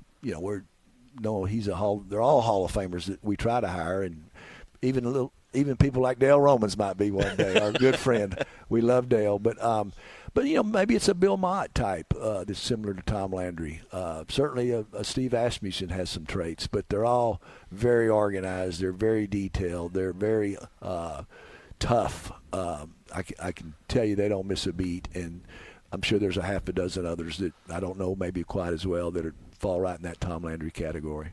Well, Mike, it's been a delight to catch up with you, to hear your story. I want to wish you all the best with Tom's Magic. And one of the things I'm always cognizant of here on the network is making sure that our guests are comfortable and happy when they join me here on the program, which is why, by the way, I opted not to wear this cap during our interview today. No, right? I couldn't have joined you, Mike. That's Pittsburgh Steeler cap that I have. Everybody who listens to the show knows how big of a Steeler fan I am. You have some history with the Steelers from 1980. No, that's who kept us from the Super Bowl for several years. My first 2 years in the league, we played the AFC Championship game in Pittsburgh. We were the wild card entry. They were the conference champion. And the first year, they just beat us like a drum. I think their third or fourth Super Bowl in 5 or 6 years. The next year, Bum Phillips made the great quote, we came and knocked on the door, and next year we're going to kick the SOB in, was his famous quote back then. And we came to the door again, and we had a catch. I did, and controversial in the corner of the end zone late in the game. Would have tied the game before instant replay, and unfortunately the referees had no access to replay. But they did huddle up for a couple of minutes, try to figure out if it was a catch or not. They decided it wasn't. I tell the story because we were in Three Rivers Stadium, and the pint bottles of whiskey were coming over from the audience and the stadium crowd, and chunking them at the referees. I think they were trying to influence, obviously, the call that was delayed a couple minutes, and they ended up calling it a no catch. And we didn't get the touchdown, which would have tied the score. And, again, another defeat by the great Steelers. But, great team, a lot of admiration. It was a hell of a rivalry back in the day. It really was. With Houston and the Steelers. When we had Earl in our prime, and he was the MVP of the league at least 2 years, maybe even more. But we were a running team. It's much more of a running game back then than it is today, of course. But even us back then, we ran the ball. And if it was 3rd and 30, we might throw it to Renfro. So, but we gave it to Earl a lot, as you might remember. And then, I catch the same kind of offense with Tony Dorsett in Dallas when I get traded there. I mean, another Hall of Famer that I'm doing a lot of blocking as a wide receiver, but I would take it. We played on some great teams. So. Well, Mike, I have to tell you, I went back and watched the video of that catch from 1980, and if there was instant replay, I think that might have been a little different result. But you looked like you had 2 feet into me. Well, I think I did, and I wish we could have got the call. But as Mean Joe Green, the great Hall of Fame defensive lineman, says, when I see him, he's in the Dallas-Fort Worth Metroplex, and he's very nice and says, Mike, you kind of got messed around on that call. That was a bad mistake by the refs. But, at the end of the day, we were going to beat your butt anyway.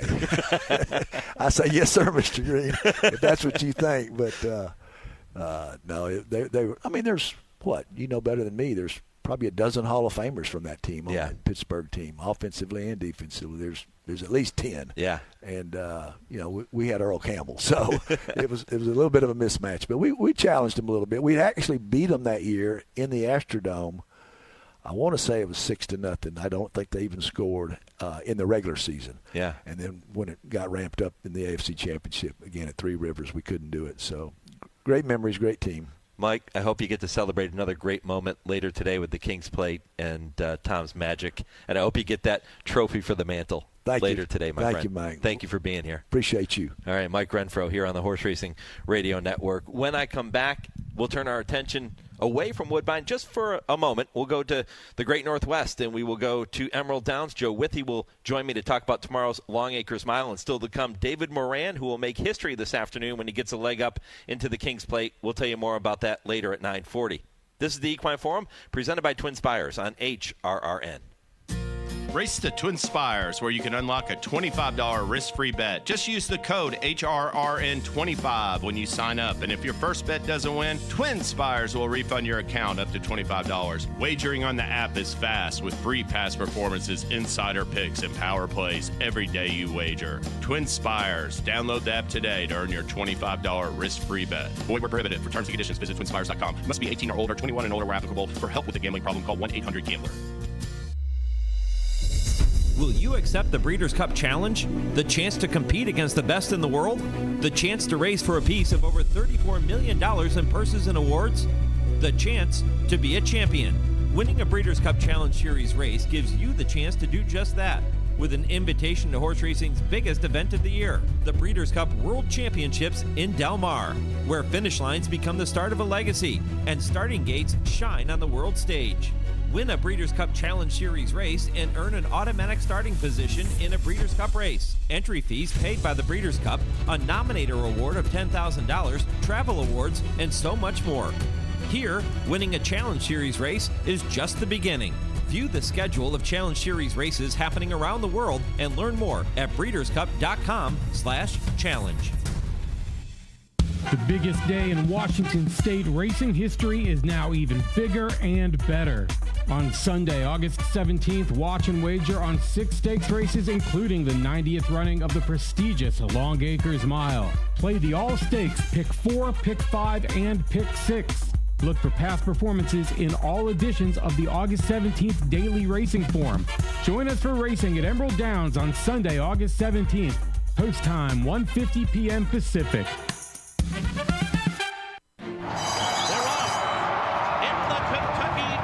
His sire is one of the most exciting young stallions in the world.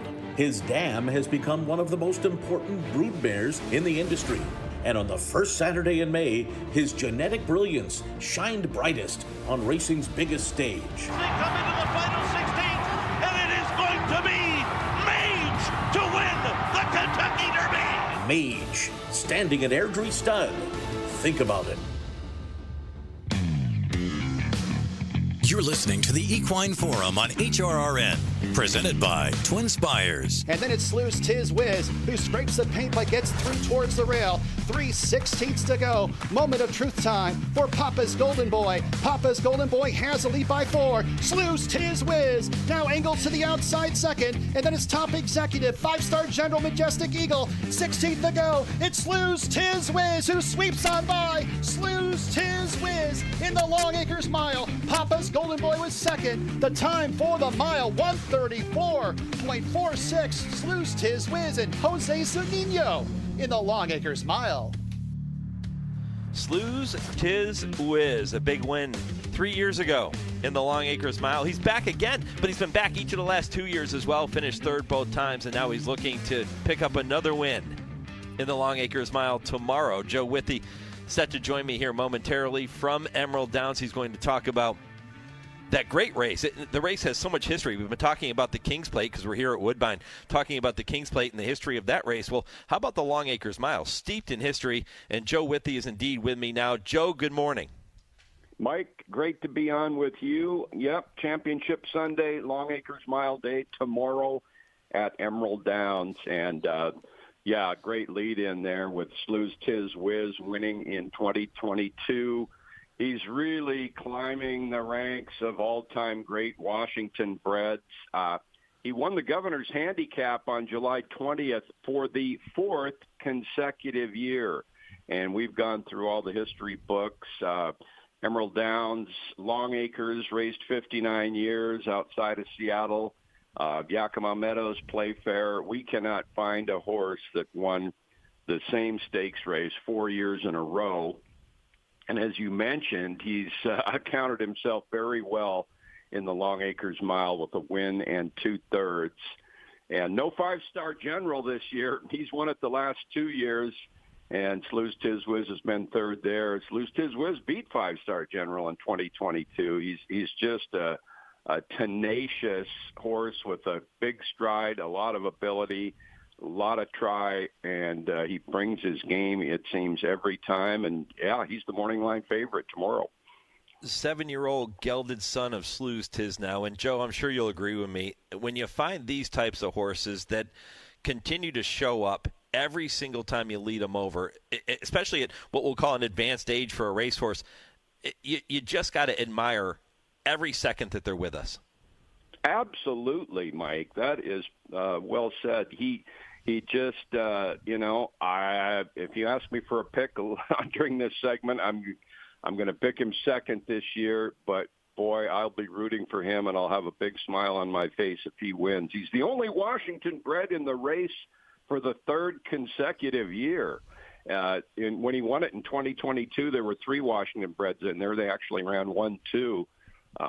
But he just is so tenacious. His trainer, Tom Wenzel, that's one of the few things he's said, or many things he's said about him over and over the last 4 years or so, that, boy, this horse really tries hard. He gives you his all.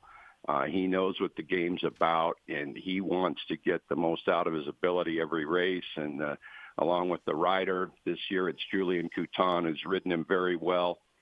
You just know that he'll be coming. The pace is always something to deal with in a race when you've got a closer like Slews Tiz Wiz. But his Governor's Stakes this year was, we all looked at each other, wow, that looks like one of the best races he ever ran, because he just really won this one easily. That one was over by the 8th pole, and usually when he wins, it's fairly late. But he does make his move. He's kind of owned the inside part of the track on the turn, passing horses. But he can go around horses. It's just worked out for him that he's come up on the inside and then drifted off the rail to find the right spot. And just a marvel. Yeah, he's 7 years old and going as good as ever. Well, we expect a strong effort from Slews Tiz Wiz coming up tomorrow afternoon in the Longacres Mile. He will have 9 horses he will contend with. It's a 10-horse field. Which of the other horses figure to give him the most trouble if he's not going to win the race? I'm looking at the early pace in there, and it doesn't seem quite as strong with, numerous pace contenders as some years. Good horses, very good stalking horses, a couple of closers in there as well. Clovis Connection did everything but win last year. He got the lead. He had a clear lead throughout, and 5-Star General caught him right on the line in a very dramatic finish last year with Sleuth Tiz Whiz really getting into it late up the inside for third. Clovis Connection this year has come from off the pace in 2 sprints, and he was successful beating Sleuth Tiz Whiz in the Budweiser in June, and then in the Governors, he was a little flat. We had trainer Blaine Wright on our podcast, and he just said, I actually handled him myself. I walked him. I bathed him a couple days before the race, and he just seemed a little flat, and I didn't want to read too much into it, but he ran kind of flat that day. So looking for Clovis Connection. I think they're going to be aggressive with him with the true, just not big numbers from others in the early speed categories. So I think they'll look for the lead early with Clovis Connection. Leading rider Kevin Krieger's aboard this year. He is outstanding while being aggressive. So Clovis Connection right next to Sleuth Tiz Whiz in the gate, number 7 for Clovis, number 8 for Sleuth Tiz Whiz. I think you'll see him going to the front. And, again, he almost won the race last year. It took just everything that 5-Star General had, which is a whole lot that got 5-Star General to win. Arrow the Great is up from California. This horse has a great record at a mile, Mike. 3 wins, 3 seconds from 7 starts. This year is a better year for him. He's 4 out of 5 in the exacta with a win and 3 seconds.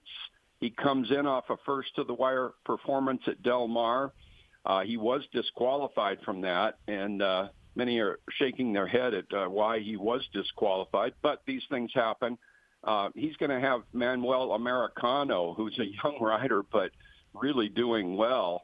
Manuel Manny, we call him, just lost his bug. He's number 2 behind Krieger in our standings. He won the Turf Paradise meet, and when he was an apprentice, pretty young apprentice last year at Emerald Downs, he won 4 on our closing day. So he's just been on a really strong career rise for a kid at his age.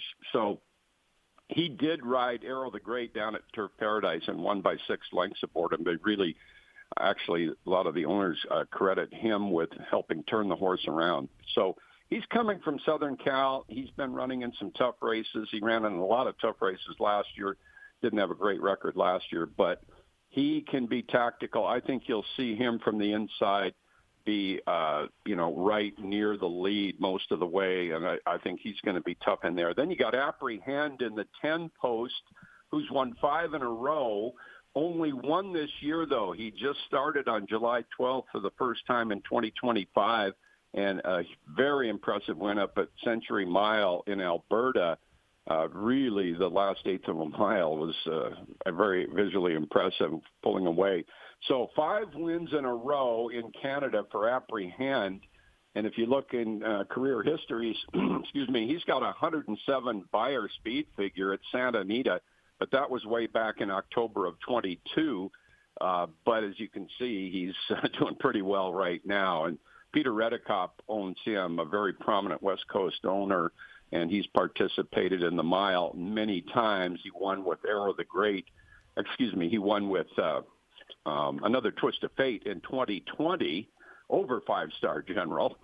So Apprehend comes in off one race this year, but again, he's been dominant in Western Canada. Amadeo Perez rides for Barb Heads. 10-hole for him. He is a stalking type horse for the most part. Going to have to find a trip there. And looking back in mile history with so many good horses in the field, we've had a lot of horses win from near the outside, so certainly not an impossible task, but you do want to find the right trip. So those are the 4 with Clovis Connection, top horses on the morning line. A couple of other interesting horses in here are What a Dude, who's really emerged at our season this year. He's won 3 straight 2-turn races under jockey Juan Gutierrez, and Juan is second on the all-time mile winning list. He's won 3 Longacres miles at Emerald Downs. Gary Bays is the all-time leader in that category with 5 wins. And What a Dude has won all those races easily. He has the fastest mile. He has the fastest mile in 70 yards at our current meeting. Stepping up in class for sure. So, there are question marks there against a tougher field, but great stalking style and seems to love Emerald Downs, as that's evident by his current record. So, Slew's Tiz Whiz is a constant. He'll be making his move, and it's just a matter of getting the right trip. A fast pace would help. I'm going to go with Arrow the Great from the one post over Slew's Tiz Whiz. The horse has emerged as a 5-year-old son of Arrogate, stalking style, and comes in sharp, has run at different tracks and performed well. Again, 4 out of 5 in the exacta this year. I think Slew's Tiz Whiz will have to catch him. He may well do it.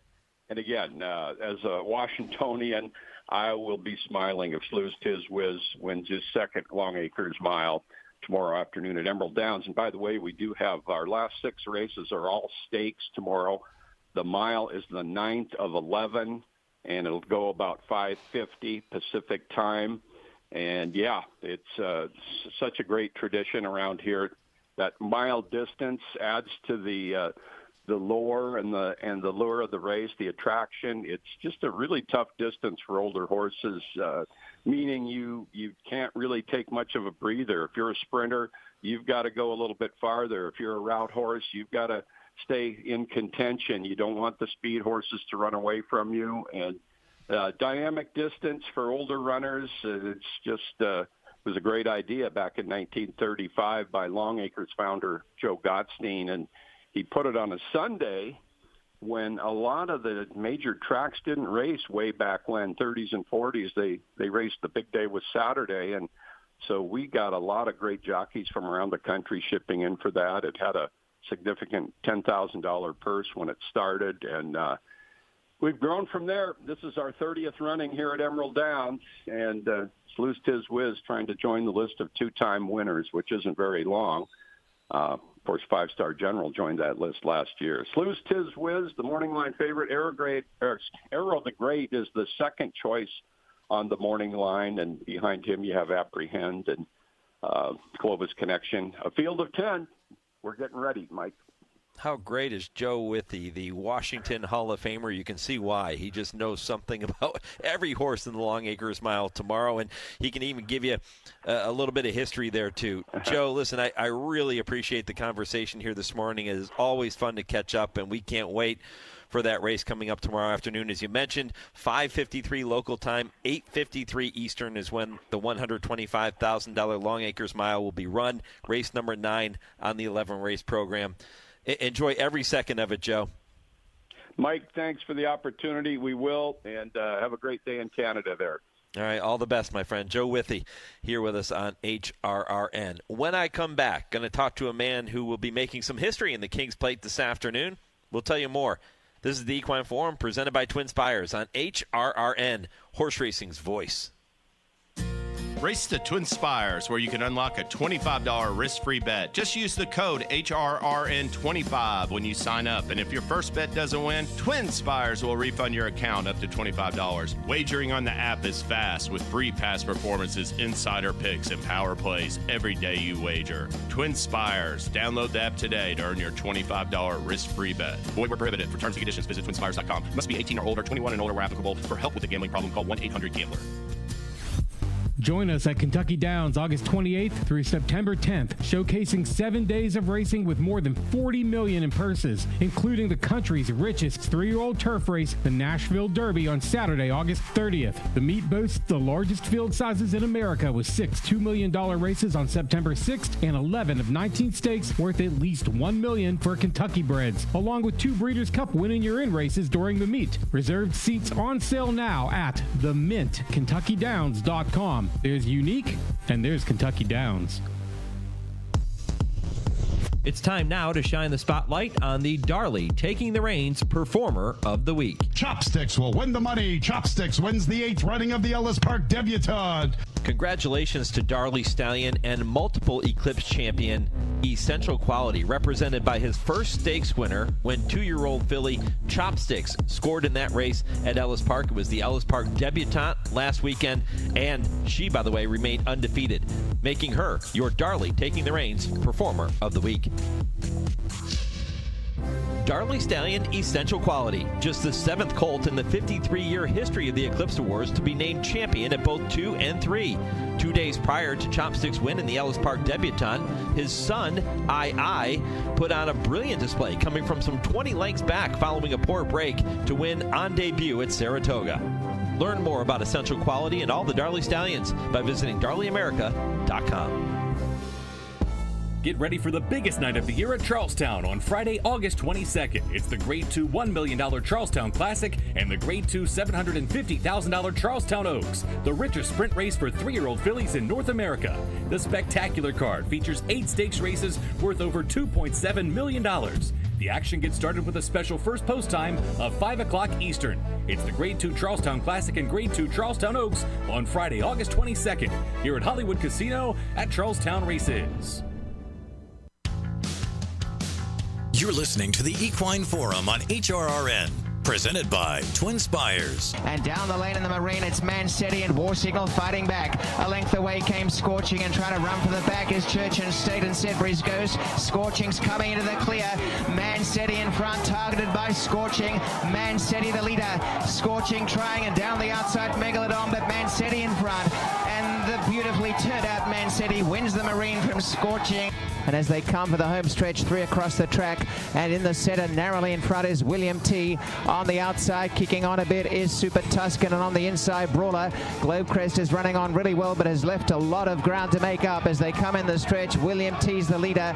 Globecrest is emerging after a terrible trip, but down to the wire, William T will win easily. Welcome back to the Equine Forum, presented by TwinSpires. Mike Penna, Baron on the backstretch with you right up until 11 a.m. Eastern, live from Woodbine, just outside of Toronto, Canada. It is King's Plate Day, and the 2 calls you just heard. Robert Geller with the call of Mancetti, winning the Grade 3 Marine. He will be accompanied to the post later this afternoon by 20-year-old Pietro Moran. And then William T, breaking his maiden, doing it easily by 6 lengths. On July 13th here at Woodbine, William T will be accompanied by David Moran, the father of Pietro. They'll break from posts 1 and 2 respectively, side by side, which I think is a really cool part of this story. But they are also going to make history when they break from the starting gate this afternoon in the King's Plate. They will be the first father-son combination ever to ride together in this historic race, and that's saying something. And David is now with me here on the Horse Racing Radio Network. David? Yeah, pleasure to be here. Yeah, good morning. Congratulations, brother. Happy King's Plate Day. Yeah, thank you. How cool is it going to be, man? You step into the gate, here's your son Pietro just to your inside. That's going to be a special moment. Yeah, it's exciting, you know. What's the chances? And it's an honor, you know. He's a great kid.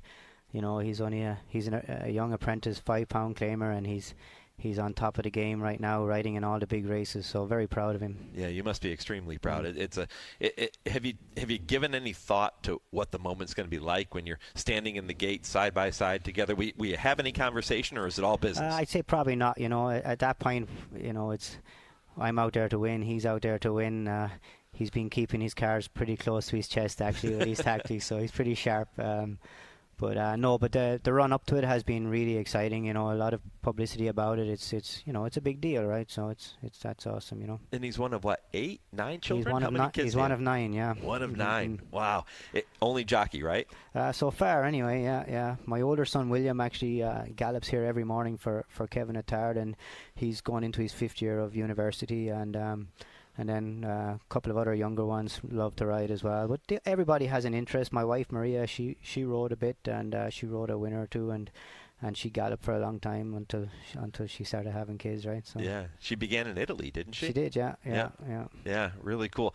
Do you encourage your children to follow in your footsteps, or is it more them saying, "Hey, Dad, we love what you do. We want to be like you"? Yeah, I think, well, for Pietro, for instance, like from when he was a baby, that's all he wanted. He was always in the colours, always. When I come home from racing, did you bring home the program for tomorrow? And he'd be racing up and down the road, riding the Equicizer, all his stuff in school for if they had to write essays written was generally about racing or something. So that was always his thing. As you know, look, racing's as a jockey first, especially you have to love it and it has to be in you because it's tough, it's dangerous, and they have to love it, and he has the passion for it.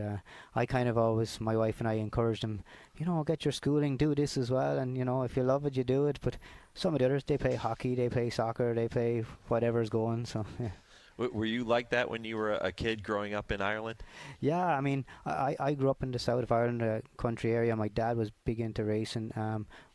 We had a small farm and dairy farm, and a lot of horses on it and ponies. So fox hunting was a big deal, and that's where we kind of learned to ride, was fox hunting, jumping ditches and drains and stuff like that as a kid. And it was great fun, actually. That was our winter thing, on the Sundays was off hunting, so it was a lot of fun. You said he's been holding his cards pretty close to his vest. He's breaking just here inside in post position number 1 with Mancetti. You'll be in post position number 2. You come out of the gate, you're going 1.25 miles here in the King's Plate. What's your objective, and what do you think he's going to be trying to do from that inside post? Yeah, I mean, his horse is probably a classy type of horse. He's had some good races. I think that horse has plenty of class. I would imagine his horse is probably going to be up close, but they'll probably try to relax him if there's a bit of speed, I'm guessing, right? So, but I would imagine he'll be pretty up close in the van, I would say. How about your horse, William T? He doesn't have that same kind of early speed. That's right, yeah. So, I mean, I just hope they go quick enough and they don't get the distance and I can run them all down. I had an hour-long conversation with his trainer, Don McRae, this past week. As a matter of fact, yesterday afternoon on Trainer Talk, which is presented by Fasig-Tipton. Our listeners can go back and check out the podcast. It was a really fun hour. He's a cool guy. Yeah, great man, great horseman. He doesn't leave any stones unturned, Donnie. No, he doesn't. What did you take away from that maiden win last time out? I was very impressed with how he did it, actually. He was took his time. He went all the way down the inside, didn't phase him, broke through a couple at the head of the lane. But I was very impressed how he hit the wire and galloped out. Like when I watched the replays over and over. Yeah, you didn't ride him that day. No, I didn't. Yeah, we got to let people know that. You weren't aboard him, but you did go back and watch him. Yeah, a bunch. And I've breezed him a couple of times, and he's worked really good since that race. But no, he's, as you know, going in 1.25 miles is what counts in this race. A lot of horses might not get that distance. He looks like he should get it, so yeah. Yeah. Okay, from a jockey's perspective, you've been doing this a long time, right? And you know a horse, what a horse looks like that wants to go longer. When you're watching the replay, what specifically stood out to you that lets you know, okay, I'm on a horse that can go 1.25 miles? Yeah, when he was running through the wire, like say the last 16 through the wire, like his stride was huge, his ears were up, and he just galloped out like he was at the quarter pole, right? So it was that's what I was impressed about. It looked like he was just getting going, so that's a good sign. I've spent a lot of time talking with several jockeys over the years, and one of the questions I always like to ask a jockey is about their preparation coming into a big race like this, because it seems like most jockeys will watch replays, maybe they'll read the racing form, but every jockey has their own little thing that they tend to do to get ready for a big day like this. What's your preparation like? Yeah, same thing. Like we all watch the races. The important thing is to know the horses around you and the jockeys that are riding them. But it's a busy day here today, so it's all systems go. But no, I like to keep it simple and keep it calm, and I just love when I get out there and get on the horse, and that's everything else kind of disappears when you get on board, right? Yeah. Do you hear the crowd at all? You kind of do on plate day as you go by the first time, but you know what, you're for some reason it zones out for the most part, so yeah. Even turning for home? Yeah, especially then, because you're all out trying to get what you can. we were talking before this conversation during the commercial break, and we talked about the weather. It's supposed to be closing in on 90 degrees this afternoon. Plenty of sunshine. Going to be a beautiful day, but it will be hot, especially by the time we get to the King's Plate. How can that affect the Tapeta racing surface, if it does at all? Yeah, you kind of have to watch some of the races as the day goes, of how the track was playing, right, or if it's speed favoring, so hopefully it's playing fair today. They've had it in pretty good condition this weekend so far, so you got to monitor the races prior to that, and you're hoping it's not a speed favoring track, especially when you have a closer, right? David, what led you to make the move from your native Ireland to the United States? I came over to ride. It was an Irish family that had a horse in training, and with my old boss Jim Bulger, and they lived here in Canada, and they invited me over. I won the Princess Elizabeth for them here she was a 2-year-old, and then I came back the following year and I won the Woodbine Oaks on her, and she ran 3rd in the Queen's Plate. And after that, I kind of said to my wife that my kids were young at the time, Pietro, and that he was very young. So I just said, do you want to try something different there while the kids are young, just to give it a go? And we never went back. You know, it's been a great place actually to raise a family. You know. Yeah, it would seem like Toronto is just it seems like a very special place. Every time we come here for the King's Plate, everybody seems to be very nice, and the area surrounding the racetrack is very nice. You don't get that at every track, right? No, for sure. Like, you go up slightly 20 minutes, 30 minutes out of here north, and it's beautiful countryside up there, lots of horse farms and things. And as you know, like Woodbine, we have a long meet, like we race until the middle of December, so it's a little different than, I suppose, the tracks in the States where you have to go to your little seasons places. So as a family man, it kind of works out like that. You know, you don't have to up and go every few months. You know, you are closing in on 600 career North American victories. That'll be a great milestone for you when you hit it. And I know that sometimes jockeys pay attention to that, sometimes they don't. But there have been several great stakes wins that are on your resume too. What are some of the highlights for you? If you're putting together a David Moran resume or highlight clip, what are some of the moments you're never going to forget? Yeah, obviously the big races are fantastic. I've had some chances to ride at the Breeders' Cup, and horses run good there. And I think the first year I rode in Keeneland, actually, I just got beat by Wise Dan, right? It was the mile. It was the first year they had the million there. So, yeah. He turned out to be okay. Yeah, and that was actually his very last race. I wish the race before was his last race, but but even I run second, and I felt like I just won, like Johnny V, fist punting. It was just fun, you know. I rode a horse called Grand Arch for Brian Lynch. When Lynch was here, he was the best super horseman. I loved riding for him. He'd teach you a lot. He was just a great horseman. I really enjoyed riding for Brian. But no, I got to ride some super horses over the year, even back home. New Approach and Teofilo, Alexander Goldrun.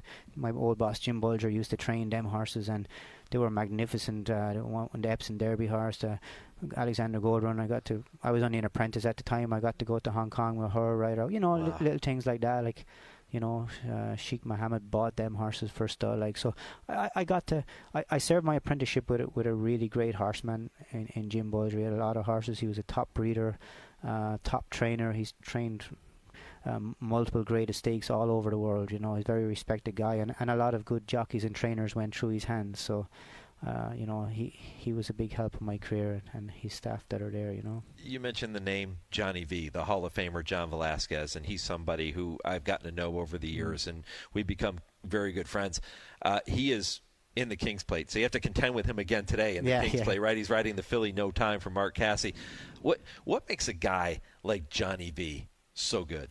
Yeah, look, he's just, you know, obviously they ride great horses, but even as a person, like I have great respect for Johnny V and Mike Smith. Like you could go down there as a young kid and ask him advice, and they'll tell you exactly what it was. You know, they're just straight up guys. And personally, I love riding in good races. I love riding good horses and against good jockeys, because you might realize they're actually easier races to ride in, because they're just good, and you know, if you're good enough, you get your trips through, and that, you know, it's great. Like I suppose when I was learning, the top guys around me were Mick Cannan and Johnny Murta and Kevin Manning, and they were fantastic, tough riders. Like you had to be tough riding against them guys, and you know, they were, even after races, you had to be tough if you did something to them. So, but no, you learn so much from these type of guys, right? So all that stands to you.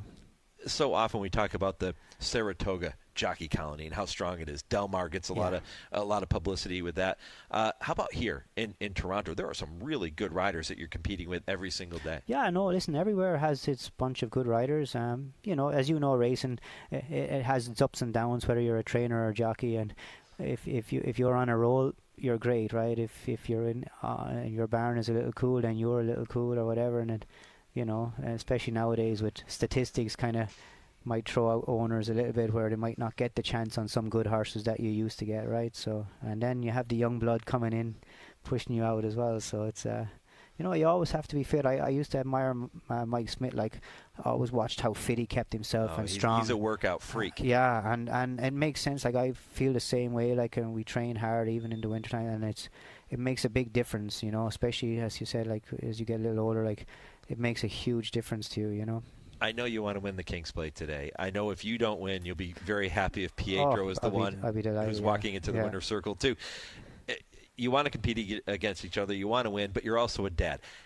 Have you talked to him at all, given him any advice about riding in a moment like this? Yeah, so he got to ride in it last year, and which was great. You know, he got to experience the big day and all that, and his horse actually ran a great race. I can't remember if it was third or fourth, but it was an outsider, and he ran a great race. So now he knows what it's about, and, you know, he's been riding so many races every day now, so, you know, and even last year he had a bad injury last year, so, you know, he had a very humble learning experience right off the bat. So now he knows what it takes to get back and get going, and like he's leading apprentice, but he's also leading rider here right now, you know. So what is it that's made him so successful? I would say his ethic and discipline. Like, you know, his work ethic, like, not just on the track. Like, he kind of grew up the old school way where, you know, he did a lot of work on the farm, especially in the winter. I used to bring him up and drop him off. It could be -20, and he'd be out there riding the ponies and breaking babies and all that kind of stuff, and mucking the stalls, doing whatever, bringing in the horses out of paddocks. I'd pick him back up at night, and him and his brother, like, they didn't care. They just wanted to be doing it. And then even, like, his fitness levels, like, are unbelievable. Like, how he trains, his dedication to his diets. Like, he has a great routine of diet and his fitness routine.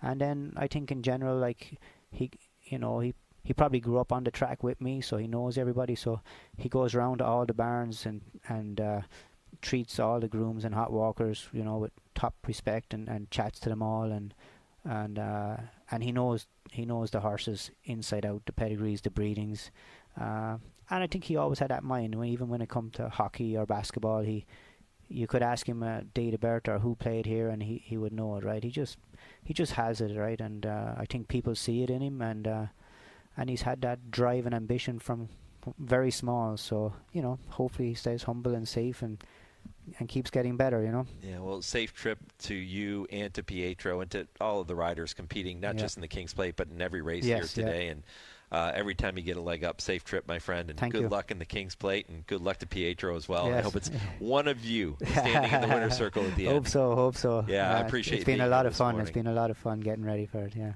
All right, good luck, brother. Thank you so much. Thanks for coming by. That is David Moran here on the Horse Racing Radio Network. When I come back, I'll tell you what's coming up here in hour number 3, and I'll take a look at a historical date in racing history or two. This is the Equine Forum on the Horse Racing Radio Network. The 27th Annual Claiming Crown is back at Churchill Downs November 15th, and you can punch your ticket on Claiming Crown Showcase Day, Thursday, August 21st at Colonial Downs, offering automatic entry into the Claiming Crown for the top 2 finishers in each division. In addition, the winner of each dedicated race on Showcase Day will receive a travel stipend up to $2,000, provided they start in the Claiming Crown in November. Don't miss your chance. Claiming Crown Showcase Day at Colonial Downs is Thursday, August 21st. The biggest day in Washington State racing history is now even bigger and better. On Sunday, August 17th, watch and wager on 6 stakes races, including the 90th running of the prestigious Longacres Mile. Play the all-stakes, pick 4, pick 5, and pick 6. Look for past performances in all editions of the August 17th Daily Racing Form. Join us for racing at Emerald Downs on Sunday, August 17th. Post time, 1:50 p.m. Pacific. Want to get the latest HRRN content directly on your computer or mobile device? Then subscribe to our podcast using the Podbean app or Apple Podcasts. Just go to hrrn.podbean.com on your computer and click follow, or download the Podbean app and search HRRN. You can also find us on Apple Podcasts and listen to our latest episodes anytime. Don't miss a thing. Subscribe to our podcasts today.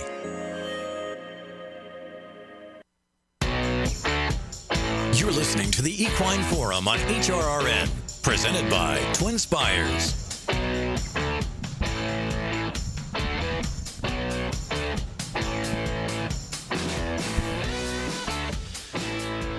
Welcome back. 2 hours in the books, 1 to go here on the Equine Forum, presented by TwinSpires. Mike Penna with you right up until 11 a.m. Eastern. Hour 3 includes the TwinSpires Triple Play. It includes Kurt Becker's Stroll Through Racing History, and it includes Dale and Tim with I Ask, They Answer. Don't forget, you can watch the Alabama, presented by Keeneland Sales, live on Fox Saratoga Saturday. You can join Andy Serling, Maggie Wolfendale, and the Fox team for live racing plus expert picks and analysis. Fox Saratoga Saturday covers live racing from Saratoga every single Saturday through DraftKings Travers Day. You can visit NYRA.com/TV for a complete schedule. How about that first 2 hours, huh? My goodness, some outstanding guests. Michael Copland, Woodbine CEO. You got a chance to hear from Joe Withee from Emerald Downs. You got a chance to hear from Mike Renfro, former NFL wide receiver. How good was he? And then, of course, David Moran was outstanding in the final segment here just a few moments ago. But again, plenty more still coming up here in hour number 3, so make sure you stay with me. If your local station is indeed leaving us at this time, you can continue listening to the third hour of the show nationwide on Sirius 162, XM 207 in the Louisville, Kentucky market on ESPN 680 or streaming worldwide at horseracingradio.net. Plenty more Kings Plate conversation, Saratoga conversation, and lots of other talk still to come on the Horse Racing Radio Network. Hour 3 is next, right after this 10-second pause for station identification. This, indeed, is the Horse Racing Radio Network, where racing comes to talk.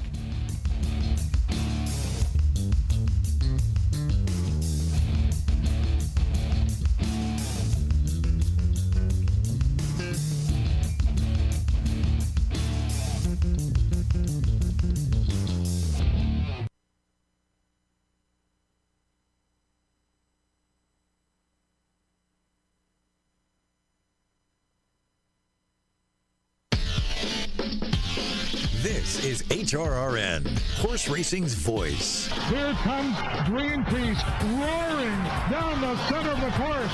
I'm a dreamer trying to hold on. Greenpeace, Miss Keller, 3 of them in a heart-stopping finish. Picture time. Was it Miss Keller, I'm a dreamer, or Greenpeace in a 3-horse win photo in the E.P. Taylor Stakes?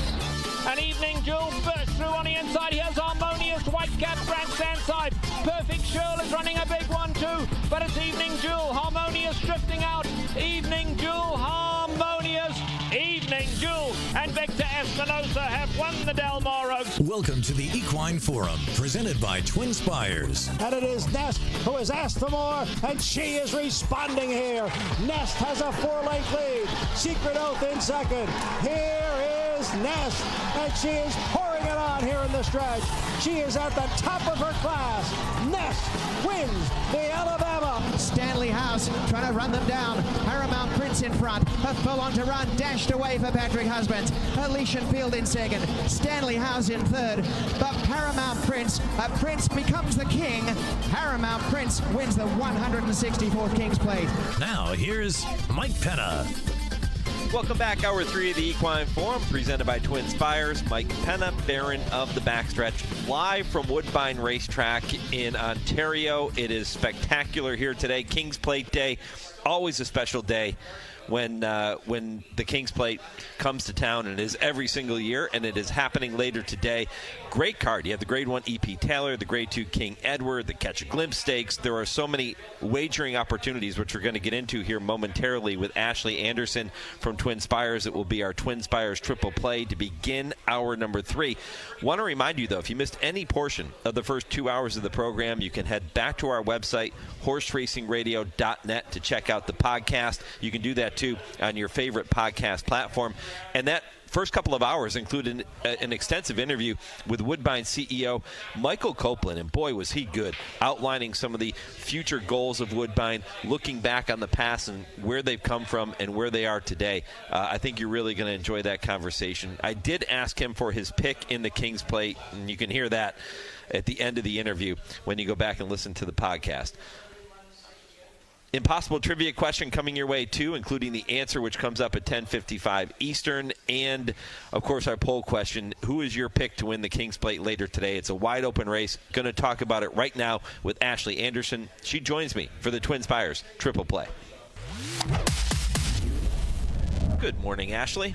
Good morning. We get the chance to do this together for the first time on site here at Woodbine. Who knew it was going to take going to Canada for that to happen? Yeah, we meet in Canada of all places, right? I know, this is so cool, but happy to be here, and it's a great day of racing. And Michael Copland said that when people show up for the King's Plate, fans, horsemen, everybody's happy to be here. And you do get that vibe, don't you?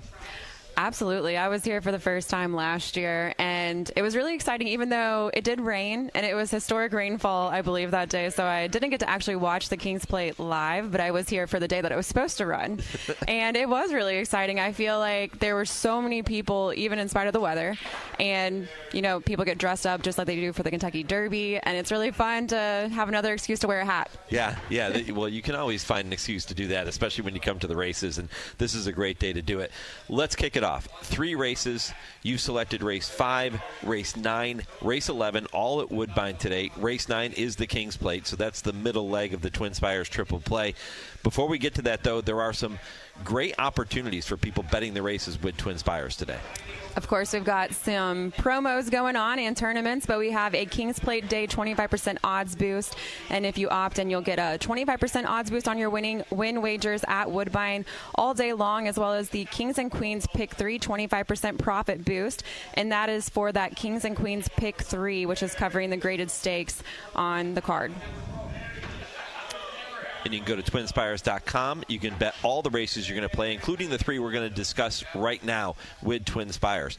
Let's kick it off. Race 5, I mentioned that is one of several stakes races on the program today. It's the Catch a Glimpse Stakes, 6.5 furlongs on the turf course. A field of 8 will line up later today. 2:55 Eastern is the post. How'd you see that one?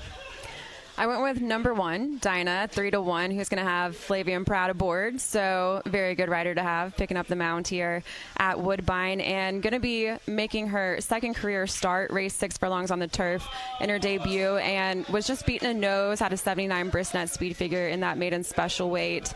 And looking at the field here, I feel like with 2-year-olds, you never really know what's going to happen. A lot of them making their second career start, but of course with that rider switch, getting Flavian Pratt aboard, I feel like that gives this horse a great chance, just a second choice on the morning line. But still, I think one to play. Hopefully we get around 3-1. It might be bet down a little bit, I'll be honest with you.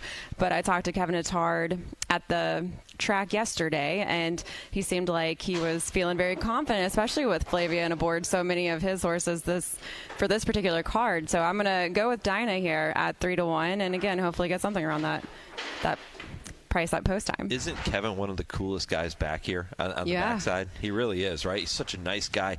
One hell of a horse trainer, too. Yeah, he's so laid back, very down to earth. It's always good getting to catch up with him and talk to him. And he was nice enough to let me do an interview over again because for whatever reason, our camera shot the first one in slow-mo, and I have no idea why. I hate when that happens. It happens to everybody, I think, at one time or another that's involved in media. I was telling you a story when you told me that story before we started our conversation this morning. I was telling you about the time that I interviewed John Velasquez years ago, and it was such a fantastic interview. He was so engaged. He was talking about things that I would have never thought to ask him. And I got back to the hotel. I went to send it to our producer, and the interview was gone. It wasn't even on the recorder. I had messed something up when I tried to save it. We had to do it all over again the next day. He was so kind to do that.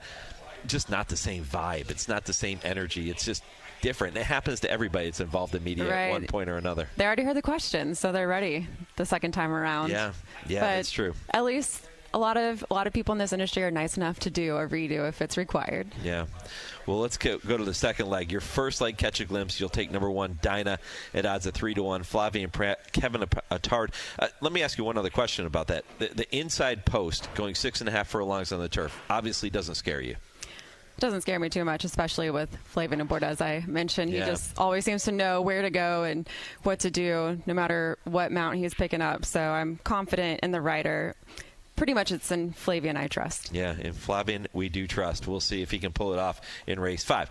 Race number 9, that is the big one. The $1 million King's Plate, first leg of the Canadian Triple Crown. It's 1.25 miles for the Canadian-bred 3-year-olds, and it is on the all-weather Tapeta racing surface here at Woodbine this afternoon. 13 horses set to go, looking to capture that first leg of the Triple Crown. Who do you like? I decided to go with a Josie Carroll trainee, and she has won the King's Plate or the Plate 3 times. I know it was the Queen's Plate in the previous times that she has won, but I think this is a really good shot here. Notorious Gangster was second last out in the Plate trial, closed well that day at 1 1/8 miles, and it's going to stretch out to 1.25 miles. Certainly looks like Pedigree will handle that distance, and Josie has said this horse is very level-headed. I got a chance to see Notorious Gangster in his stall yesterday morning, and he did in fact seem very level-headed with a lot of people around. Didn't seem bothered at all, and I do think this horse already has proven himself, first of all, at 1 1/8 miles, winning a while ago at, let me see, I've lost my past performances here. There's so many different races on the card, so, you have to scroll through a lot of them. And, of course, I was flipping through mine, and I went on to a different horse that I was going to ask you about next. Yeah, Notorious Gangster coming out of that second Plate trial. As a 2-year-old, won, yes, the Coronation Futurity at 1 1/8 miles, and then had won a stakes race as well at 7 furlongs, but stretched back out to 1 1/8 miles at the Plate trial, and I do feel very confident is going to handle that added distance. I think some of the speed is going to come more from the outside, and I do think that Ashley's Archer probably will go to the front, as well as that morning line favorite No Time the Lone Filly I think is going to be forwardly placed, but I think that we can see Notorious Gangster come from off the pace here, and again with that added distance, it looked like closed well in the Plate trial, so more ground certainly I think will benefit, and this horse is a horse for the course. 3 wins from 6 starts at Woodbine, 2 seconds and a third. I thought for sure you were going to pick Ashley's Archer. It was very, very tempting. I try not to pick off of names. That was what I did as a kid, but now I've got numbers to go off of and a little bit more racing knowledge. So as much as I wanted to potentially play Ashley's Archer, I do kind of question whether this horse wants to go that long, but certainly a good price, 12-1 on the morning line. Okay, so why take Notorious Gangster over the horse that just beat him last time out in the Plate trial? That's Seddsbury's Ghost. It's a good question. Honestly, I was looking at a lot of the stats here that I get from Brisnet. Trainer stat wise, I did wonder, in this race in particular, non-graded stake, the trainer obviously won a stake race last time with the Plate trial, but was kind of wondering coming off that win what we might see. Not that I want to necessarily point out any lower percentage stats from Brisnet, but I just thought maybe coming off the win the trainer doesn't always have winners coming back off of a win, a little bit lower percentage, so going with that angle, and I just looking at how the 3 was closing that day, I just feel like with that added ground again is going to benefit Notorious Gangster. Yeah, I'll point it out for you. We have Barbara Minchell, the trainer of Seddsbury's Ghost. It's a good handicapping angle, and it is included in the Brisk PPs. A winner last race and then coming back and winning again, only 7%. So it doesn't often double up and go back to back with her runners. Maybe Seddsbury's Ghost is one of those 7%. We will see. But Ashley is going to side with number 3, Notorious Gangster in the King's Plate today. Number 3, 9-2 in the 9th race here at Woodbine. Race 11 is the final leg that you've chosen. Race 11 is another stakes race. It is the Soaring Free Stakes, purse of $150,000, 6.5 furlongs on the turf, and the post time 6:44 Eastern. How'd you see that one? Going with another Flavian Pratt horse here. This is number 9, Argos, who's 12-1. I wanted to find a bigger price because I feel like I had some shorter prices in my earlier picks. And this is another 2-year-old race. I thought it was a good chance to play a horse that has already run on the turf because you have quite a few that are trying turf for the first time. Mark Cassie has 3 from his barn who all have raced on the all-weather and now going to be racing on the turf. But Argos is a 2-year-old by Nyquist, won his debut at Ellis Park going 5.5 furlongs on the turf, had an 80 Brisnet speed figure, a 115 class rating, beat 8 rivals that day. He comes from off the pace, or at least in that first start, and came from off the pace to get up at the wire to win by half a length. Now making a second start for Riley Mott, and Riley Mott is only sending this horse up to Woodbine. So I feel like there was something there that he picked this spot in particular to bring up one horse for Saturday's card. So he's a 27% winner as well with second turf starts and a 23% winner in non-graded stakes. I love the price at 12-1 and Flavian Proud aboard. So I will go with the long shot. Yeah, there you go. Outside post for Argos. Number 9, 12-1 on the morning line, as Ashley said, in that 11th race. So let's recap here quickly. Number 1, Dinah in race number 5 is Ashley's top pick there at morning line 3-1. Race number 9, the King's Plate, she'll take number 3, Notorious Gangster at 9-2. And at race 11, she'll go with number 9, Argos, at odds of 12-1 on the morning line. So some value here, too. You're not picking favorites. I like those mid-priced horses in the first 2 and then take a swing with Argos in the last leg. Absolutely. I like to play against favorites if I can. Yeah, why not, especially in races like this. Some tournament news at TwinSpires coming up later today, too. Yes, there is a couple tournaments going on if you had to TwinSpires.com tournaments tab, but the one that is happening at Woodbine, it's the $100 King's Plate Challenge, but we also have an $800 Saratoga King's Plate KDBC NHC qualifier, so $400 to your bankroll and then $400 to the prize pool with that one. There's also a $100 Saratoga Challenge happening, and if you want to play some Charlestown, a $200 Charlestown feeder to the Travers MMBC BCBC qualifier. Ashley, I wish we could do this together every single time. This was fantastic. It was really great to see you, and looking forward to these races today. All the best with those picks and with every race you're going to bet. I guess I'll have to come to Mexico next time. Yes, you will. Ashley Anderson with the TwinSpires Triple Play on this Saturday morning. King's Plate Day live from Woodbine. Coming up next, Kurt Becker takes you on his weekly Stroll Through Racing History. Cool story about 1968 Queen's Plate winner Merger. You won't want to miss that one. Dale and Tim still to come at 10:30 Eastern with I Ask, They Answer. All ahead on a very busy morning on the Equine Forum, presented by TwinSpires on HRRN. Race to TwinSpires, where you can unlock a $25 risk-free bet. Just use the code HRRN25 when you sign up. And if your first bet doesn't win, TwinSpires will refund your account up to $25. Wagering on the app is fast with free past performances, insider picks, and power plays every day you wager. TwinSpires. Download the app today to earn your $25 risk-free bet. Void where prohibited. For terms and conditions, visit TwinSpires.com. Must be 18 or older, 21 and older where applicable. For help with a gambling problem, call 1-800-GAMBLER.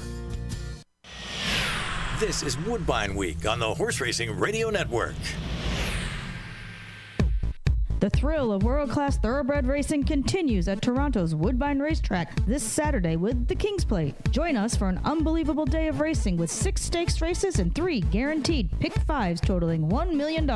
First post, 12:45 p.m. Eastern. And that's not all. Racing continues every Thursday to Sunday as we lead up to the $1 million Woodbine Mile on Saturday, September 13th. For more information on racing and wagering at Woodbine, visit woodbine.com. The biggest day in Washington State racing history is now even bigger and better. On Sunday, August 17th, watch and wager on 6 stakes races, including the 90th running of the prestigious Longacres Mile. Play the all-stakes Pick 4, Pick 5, and Pick 6. Look for past performances in all editions of the August 17th Daily Racing Form. Join us for racing at Emerald Downs on Sunday, August 17th. Post time, 1:50 p.m. Pacific. Monmouth Park's summer season rolls on with live racing action starting at 12:50 every weekend. Monmouth's 2025 season featured increased total handle for the 4th straight year. The biggest pools means bigger payoffs. New for 2025, Monmouth introduces a 50-cent middle pick 5, joining the win early pick 5 on the wagering menu. With a stakes race every Saturday and Sunday, Monmouth Park is your summer place to profit. Attending on site, lock in your odds with fixed odds wagering at Monmouth Park Racetrack. You're listening to the Equine Forum on HRRN, presented by TwinSpires. Hello, I'm Kurt Becker. Thanks for joining me as I take another stroll through racing history presented by Keeneland. He was just the second horse from Western Canada ever to win what is known today as the King's Plate, and he did so with a thrilling stretch battle against Big Blunder in the 1968 edition. His name was Merger. foaled on March 17, 1965 at Golden West Farm in Okotoks, Alberta, just south of Calgary, Merger was a bay colt by Prince Damour out of Anglo-Irish by Ballyogan. He was not only bred by Golden West, but also would race for the farm, which was owned and operated by newspaper publisher Max Bell of Calgary and Vancouver oiled man Frank McMahon. Success for horses from Western Canada had been limited in Canada's richest race, regardless of whether it had been known as the King's Plate or the Queen's Plate. Despite the fact the conditions of the race made it available to Canadian foaled 3-year-olds, the fact remained that horses bred in Western Canada had been prohibited from competing in the first 84 runnings. Little wonder that a Western turf rider once referred to North America's oldest racing fixture as the hoity-toity Toronto Gallop. As one columnist put it, there are people who apparently think bison, moose, elk, and grizzlies are the only four-legged creatures produced outside Ontario. As a result, it wasn't until 1965, the event's 106th running, that a horse from Western Canada would win the King's Plate.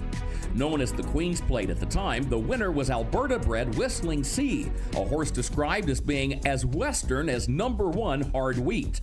Roy Johnson, who had trained Whistling Sea to that 1965 victory, would be charged with the care and training of Merger. A native of Calgary and 40 years of age at the time, Johnson had expressed frustration with being a small stable competing against larger operations, despite the fact he was seen as a rising star in the training ranks. Johnson said, quote, "I've got 8 horses and it gets discouraging to go into a stakes race against a 5-horse entry from one barn. I like racing here, but let's face it, the opportunities are limited," end quote. When someone reminded Johnson that both Bell and McMahon were members of the Jockey Club in Canada, he clarified that he was not advising his clients to take their horses somewhere else. His point was that he was serious about striking out on his own in search of more and greater opportunities. But as Jim Proudfoot wrote in the Toronto Star, Merger's gameness would assure Johnson of a rewarding 1968 season. As a juvenile in 1967, Merger made only 3 starts but won 2 of them. Described as a bull-necked colt, Merger served notice he would be a contender early in his 3-year-old season by finishing no worse than 2nd in his first 5 starts of the year. That string included a win in the plate trial at Woodbine on June 17th, in which he got a mile and a 16th and 144 flat and tied a stakes record set 3 years earlier by none other than Whistling Sea. Following the race, Johnson noted, "The farther they go, the better this horse likes it." It was clear that he was already thinking about the Queen's Plate and its 1.25 mile distance, with the race scheduled to go to post just 5 days later. Count the Green had originally been considered Western Canada's greatest hope that year, before suffering a 5-length loss to Arctic Blizzard on June 3rd. 1 week after that, Arctic Blizzard dropped from the picture after sustaining an injury during a morning workout. In the meantime, a horse named Big Blunder had emerged on the scene, and he and Merger would stage a terrific stretch battle on a soggy track before a crowd of 36,000 at Woodbine in the 109th running of the Queen's Plate, June 22nd, 1968. At the wire, Merger prevailed by a neck for jockey Wayne Harris of Vancouver. It made for the second triumph not only for Johnson, but also for Western Canada in the event in the last 4 runnings. Regrettably, that would be the final start of Merger's career, as a bowed tendon would send him to the sidelines in August.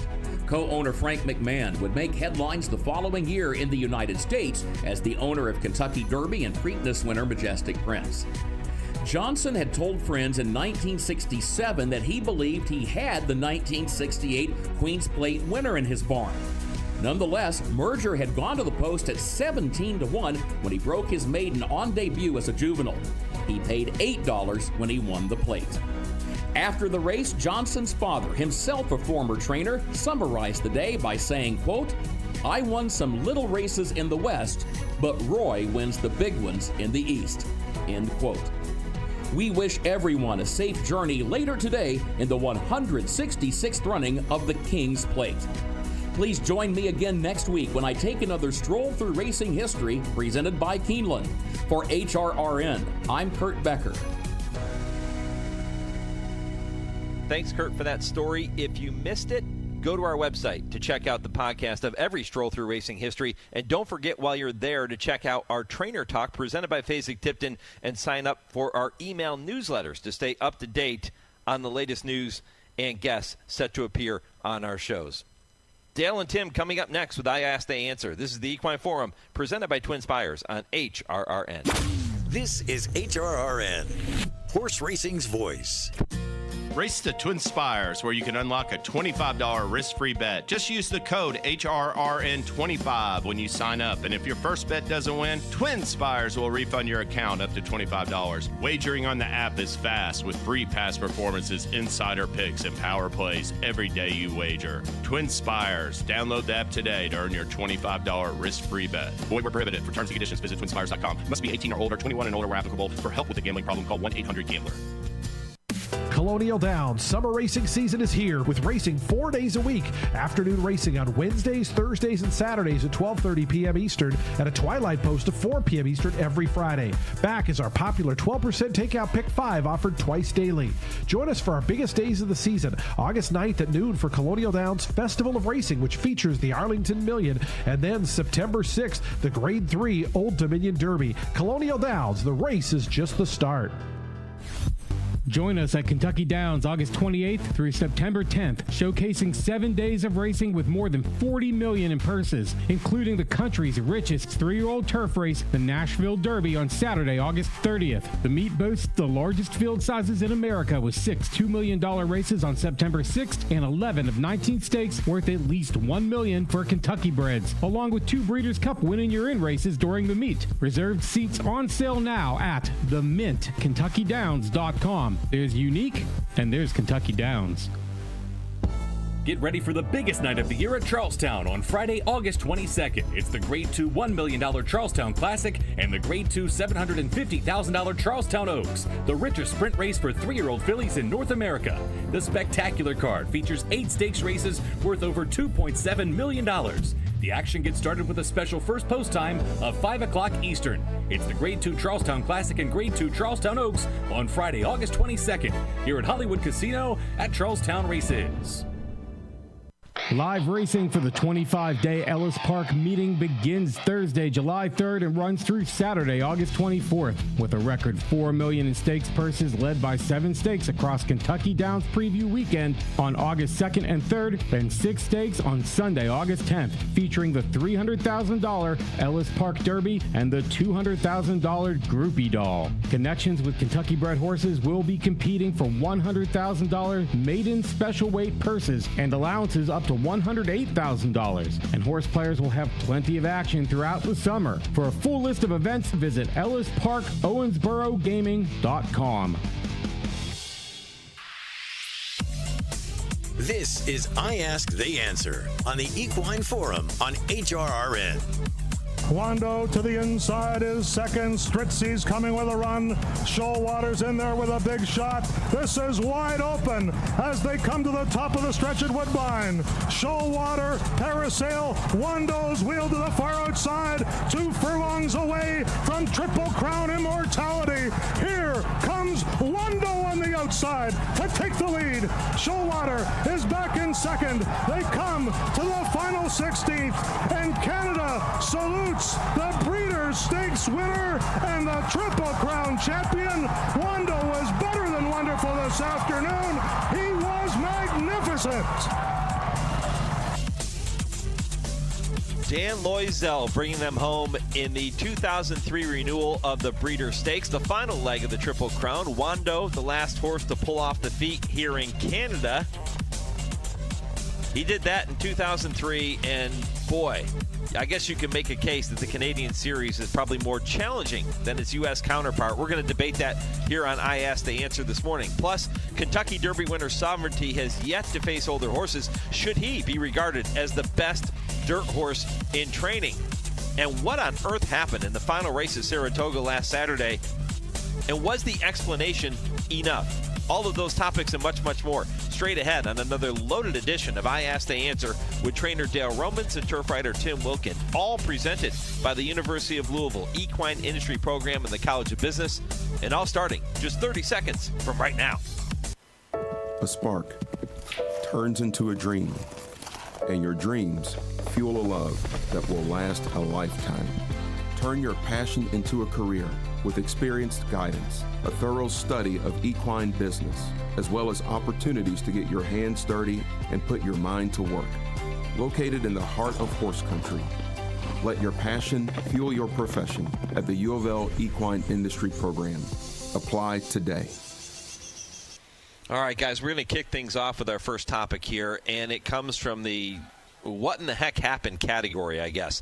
Last Saturday at Saratoga, the final race of the day, which was carted to be run at 1 1/8 miles on the outer turf, was conducted at a shorter distance of 1 1/16 miles. Making matters worse, the race was declared official before racing officials noticed the error. Tim Wilkin, your thoughts? How does that happen? It behooves me that anything like that could happen. That stewards, none of the stewards realized that the starting gate was in the wrong position. No one in the race realized it was in the position. Other placing officials, everyone that had anything to do with the race, no one had any idea that the race was wrong. And I feel bad for the people that, the people that got paid, they won, and that's not going to change. But what about the people that had the horse that was flying at the end that might have won with the other distance?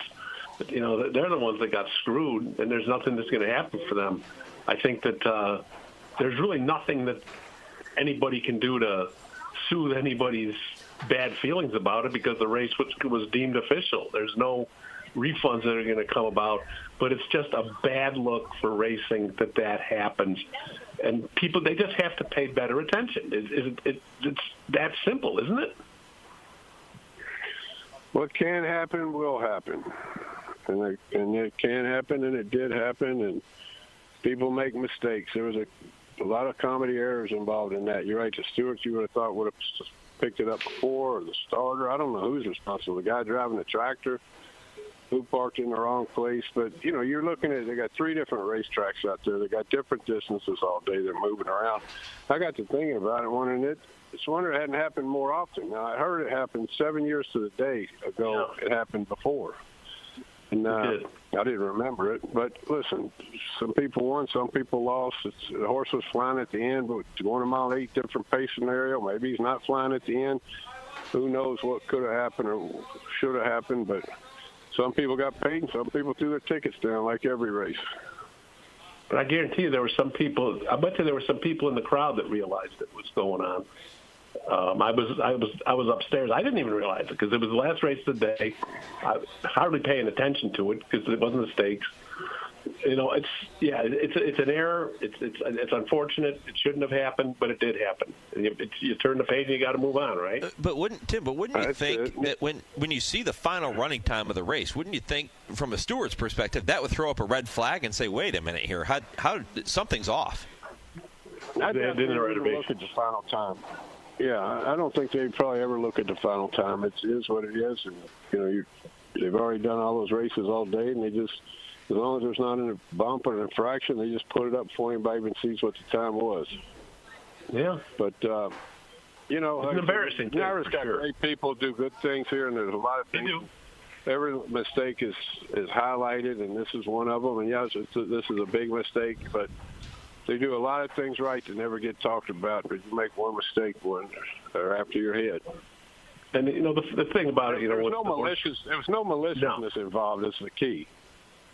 No, but you go on the social media platforms, you'd think that these guys did it on purpose. And there's no malicious intent. I agree with that. But guys, this just can't happen, right? You have a lot of money being wagered on these races, and you bet 1 mile and an 8th race, and you handicap 1 mile and an 8th race completely differently than you handicap 1 mile and a 16th race. Sure. And your money goes toward different wagers based on the distance of the race. It can't happen. No, it can't. It should, but it happen. did. But it, right. But I guarantee there were some horse players that knew it. Will happen.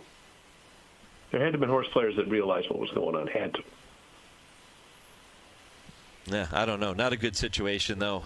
Brad in Saskatchewan, guys, he wants to know what the primary differences are between the 2 turf courses, the inner and the outer turf courses. Timmy, Dale, which one of you guys wanted to take that one for Brad? I'll take it first. Go ahead. The primary difference is the inside has tighter turns and shorter stretch. And they can only run certain distances on it. I can off the top of my head tell you which ones run on the in or which ones on that. I'm sure Mr. Research can tell us. But, they can only run certain distances. The tighter turns make a difference. And the turn comes up quick out of the gate when you're on the inner track, and they got those sharp turns, and then there's not as much stretch for closing to finish, and then there is on the outer turf.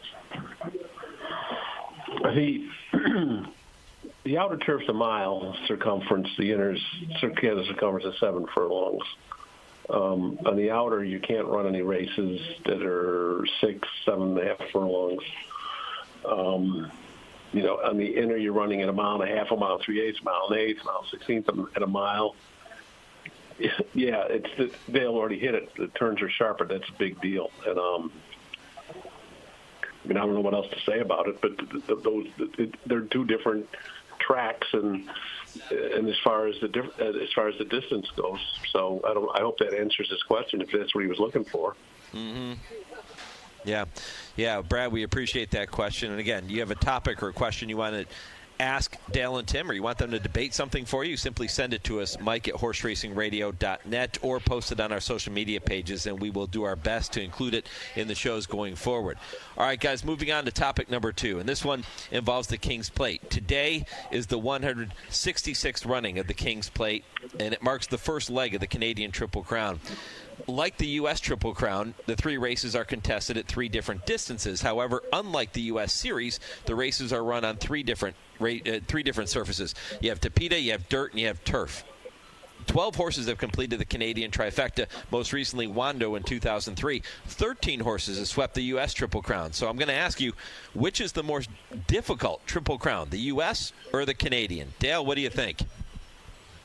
There's no doubt the U.S. is. Even though it's run on the same surface, it's run 3 different distances within 5 weeks over 3 different racetracks. But that's not the biggest difference. The biggest difference is open to anybody that's 3 years old. You can come from anywhere, all over the world.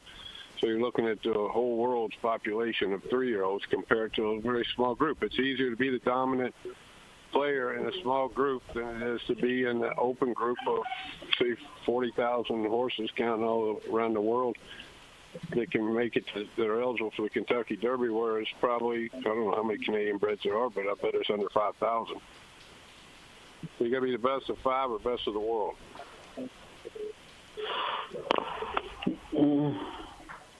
I'd have to agree that the Triple Crown in the U.S. has got to be tougher because, first of all, but the whole thing is subjective. I mean, they're both difficult in their own right. I mean, it's you have to be a special horse to win 3 races in a row at the 3 different distances. Yes, in the U.S. it's maybe a tad tougher, I think, because of the openness and they're all on dirt, and I don't think anyone would disagree that the Kentucky Derby is the toughest race maybe in the world to win. With a 20-horse field. And so many things can go wrong, and everything has to go right on that day for a horse to do it. And if you're able to win the Derby, then if you choose to go on, coming back in those 2 weeks, it's not easy. It's not an easy thing to do. But you go to the Canadian Triple Crown. I mean, that really kind of tests the horse's versatility and adaptability with the 3 different surfaces. But the fact, that it's just, available to the Canadian breds, I think makes it not easier, but I think it's just that much harder to do it over here because, like Dale said, they come from everywhere. You're getting the best horses in the world. And, and that this is not a knock on the Canadian breds at all, but that's the only pool that they draw from. I mean, I think you get much tougher horses that run in the U.S. Triple Crown than in the Canadian Triple Crown.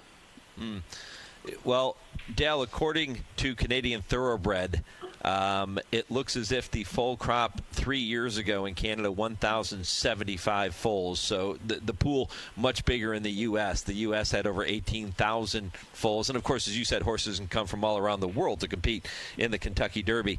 So from that aspect, it's certainly more challenging. Would you be in favor of the U.S. Triple Crown being run on 3 different surfaces? There would not be a U.S. Triple Crown then. There would be a U.S. Racing Series. The Triple Crown's one thing: Derby, Preakness, Belmont. Yep.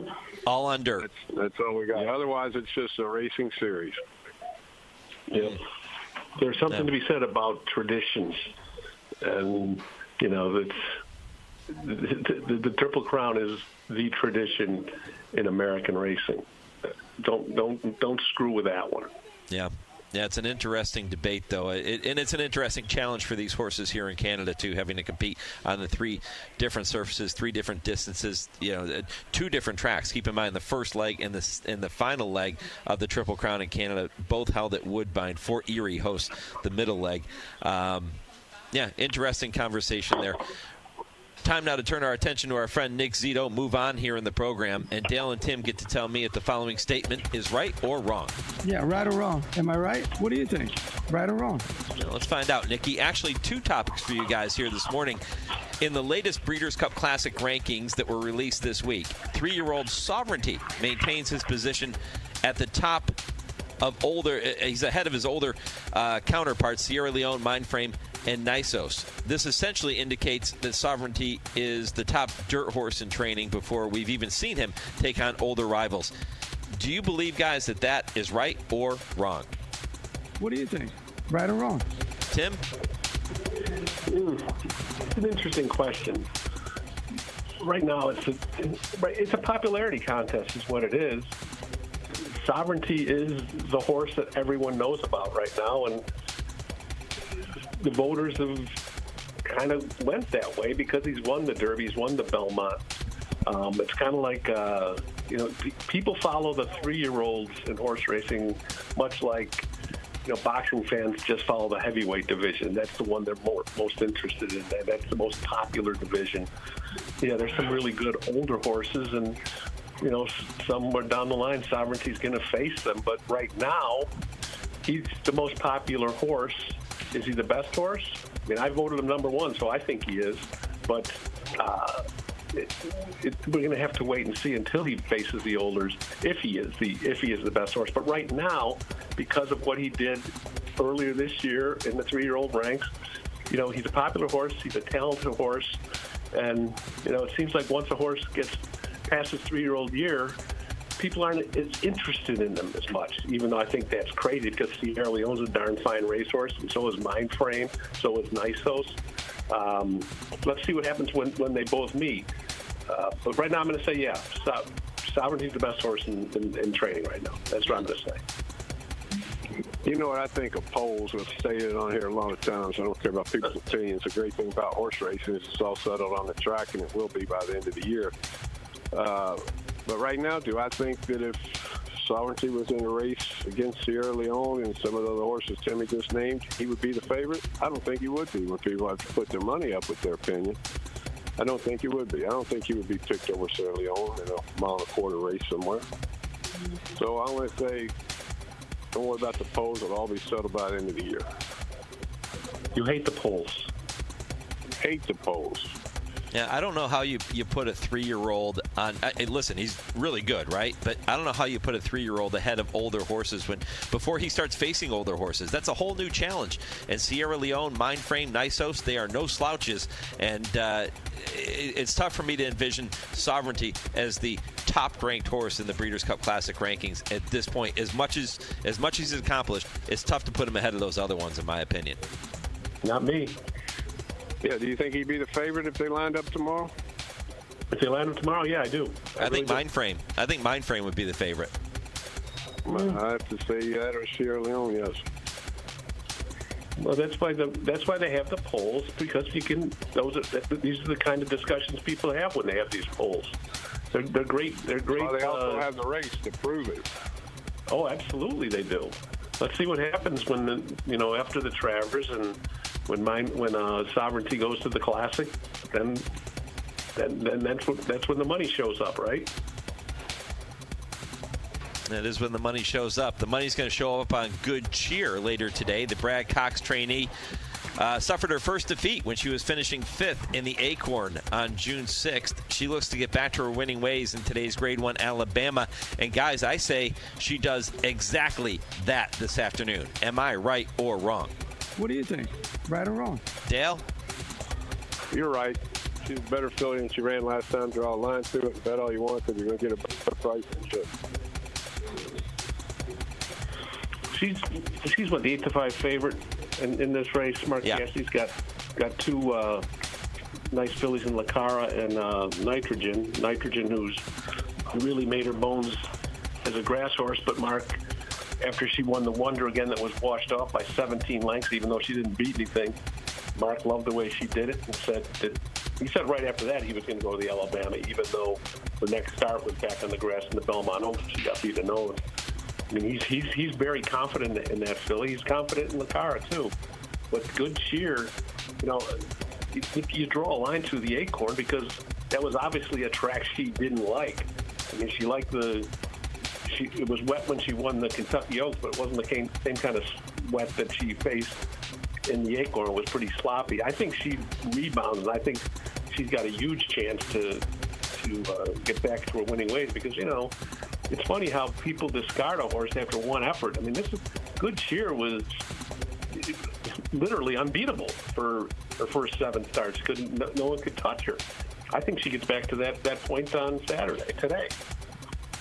Yeah, if she doesn't bounce back today, her career's in jeopardy. Yeah, I agree with that. Over again. Yeah, big race for her today in the Alabama. We'll see if she can pull it off. Nick Zito will try to pull it off with us again next Saturday morning here on I Ask the Answer. We'll bring Nick back for that right or wrong segment, but we move on to a couple more topics before our update on the Showdown 4 and our final point of the week. And this next topic comes from Shane in North Carolina.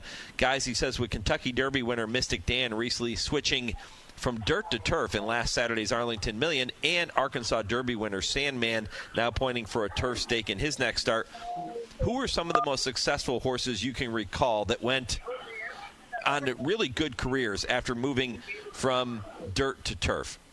Tim, you want this one first? Sure. I got 2 with a third that you think I was out of my mind, but remember Manila? Manila started career on dirt, losing 3 of the first 4 races, then went on the grass, won 11 of the next 14, including the 1986 Breeders' Cup turf.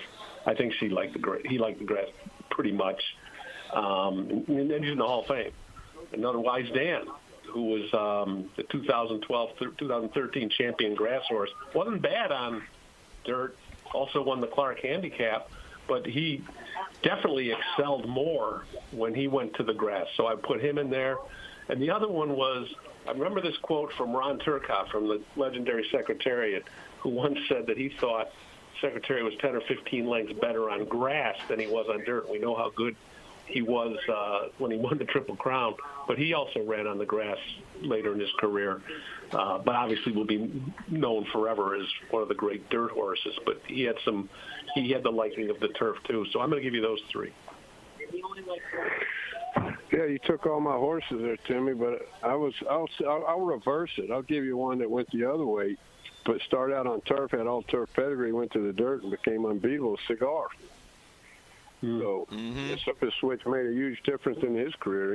He was in an allowance race, got rained off the grass, and they stayed into the race and ended up galloping in the dirt and ended up running. The rest was history. He won 15 in a row or something, or 16 in a row on the dirt. But I know that the grass and dirt thing is even as long as I've been around, it's still strange to me why one horse loves one surface so much more than another. Kitten's Joy couldn't run a jump in the dirt. I told this story many times. We were working him as a 2-year-old, and he was just an average horse. He couldn't break 102, going 5/8, and I brought him up here to Saratoga. It just happened because back then you could work any horse you wanted on the grass. I took him over, worked him on the grass before he ran. He went 58 and change. I couldn't believe my watch, and the rest was history. We even thought about moving him, trying to make him a Derby horse. I brought Jerry Bailey to Palm Meadows to work him on the dirt one day, and he got off of this isn't even the same horse. So it's odd, and it's always been odd to me how pedigree just runs so true on the surface. So I was talking to an old trainer one time, and he told me, he said, just think about tennis. Why is Nadal so much better on clay? Who knows? People have the same characteristics. They just like the surface better than others. Dale, Shane also had another question for you. He said, is that move usually an owner decision or a trainer call, or maybe both? Most of the time, both. I think you'll see some grass horses who'll try to be dirt horses till after the Derby or till after they prove they can't make it on the Triple Crown Trail, and then they'll switch over and do well. But I don't know. Some guys don't like turf racing. Some people love it. I happen to be one that loves turf racing. You know, I haven't had that many good ones lately. I've had a lot in my career, and they stayed around longer, it seemed like.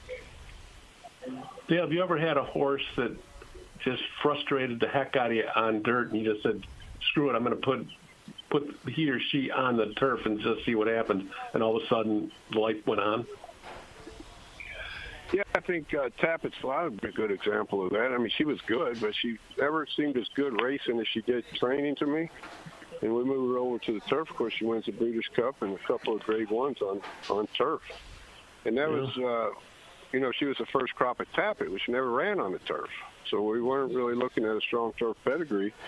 But when I switched her over, she just went on to be a dominant filly. What about Lure? You remember Lure for Shug McGahee? Oh yeah. He turned out to be. He started his career on dirt. He was okay on dirt. He won the Gotham. He could run on dirt, but he was much better on turf. Yeah, he was. He was an unbeatable miler. Awfully good racehorse. I was talking about him last night. We were sitting around talking. I was talking about working for Woody Stevens, taking care of his mother, India. The Galadar mare. But he was a good example. Yeah, Shane, it's a really good question. We appreciate that. Our next question comes from Sean in Chambersburg, Pennsylvania, and he says, guys, with 23 horses selling for $1 million or higher at the Fasig-Tipton Saratoga sale earlier this month, what's the over-under on the number of those horses winning a graded stakes race? What do you think, Dale? 2. 2? I set it at 2. Oh, graded, I think Grade 1. Graded stake, we'll say 6. About 25%. They're all pretty horses. About 25% might win a graded stake. I mean, that might be high. I'd probably take the under on that. Wow. Timmy? It's just a tough game, and it's just tough to even just because you pay a lot for them doesn't mean they're going to be top horses. I mean, they probably have the most advantage or chances to be one, but that mean they will. Once they get back to the training barn, they're all cost the same. Yeah, when Sierra Leone went for what was he, $2.3 million? Was it something like that? And obviously he's won the Breeders' Cup Classic, and this year's won the Whitney. But you can't ever predict what's going to happen once these horses walk out of the ring. I mean, journalism. When he walked out of the ring, who would have predicted what he was going to be like? Maybe they had an idea, but it's like Dale said, they all look great. But then when they go to the barn, it's like you're a freshman in college. You all got to prove yourself all over again, right? Yeah. There's only one racehorse that I can think of that was Sail Topper, champion racehorse, and champion sire, and that's AP Indy. Okay. Well, guys, I guess you could compare it to. See if you can find some more. Couldn't you compare it to, say, the NFL, right, where you draft a kid number 1, but you don't know. Yeah, they may look the part, they may have the pedigree, they may have the talent and the ability, but once they get to the NFL, things change. And how many times do we see those number 1 picks not pan out? There's been a lot of blown drafts. In all sports, a lot of things can go wrong. Yeah. With that being said, I'd like to have half that 23 coming over to the barn. Anybody wants to send one of them. Dale Romans is open for any of those $1 million plus yearlings that were just purchased at Fasig-Tipton Saratoga. And I would imagine you'll be open to the $1 million plus yearlings purchased at Keeneland coming up in September too, Dale. I'll take all I can get. We'll see what chance we have. Well, send him a few horses. Your number one draft picks would be in great hands with the coach, Dale Romans. All right, Tim, another listener emailed the show, and he wants to know if you ever got rid of your woodchucks. Where you stand there? Well, he's still around. I call him Hoggy. That's his name now. He's already destroyed the garden, so I've given up on the garden. I'm not going to kill it. I'm just going to let him live there. He's one of the family now because there's nothing else that he can ruin. I let him waddle around and do his thing. Hopefully, he'll either find the companion and move away or go into his little hole and stay there until next spring once the fall comes. But, no, he's still around. A couple of months ago, you wanted him gone. Now he's your pet. Not a pet. Yeah, he's just part of the family now. He's sometimes he comes up and sits on the deck when I'm out there. He's a courageous little thing. So yeah, he's still around. I've learned to live with him.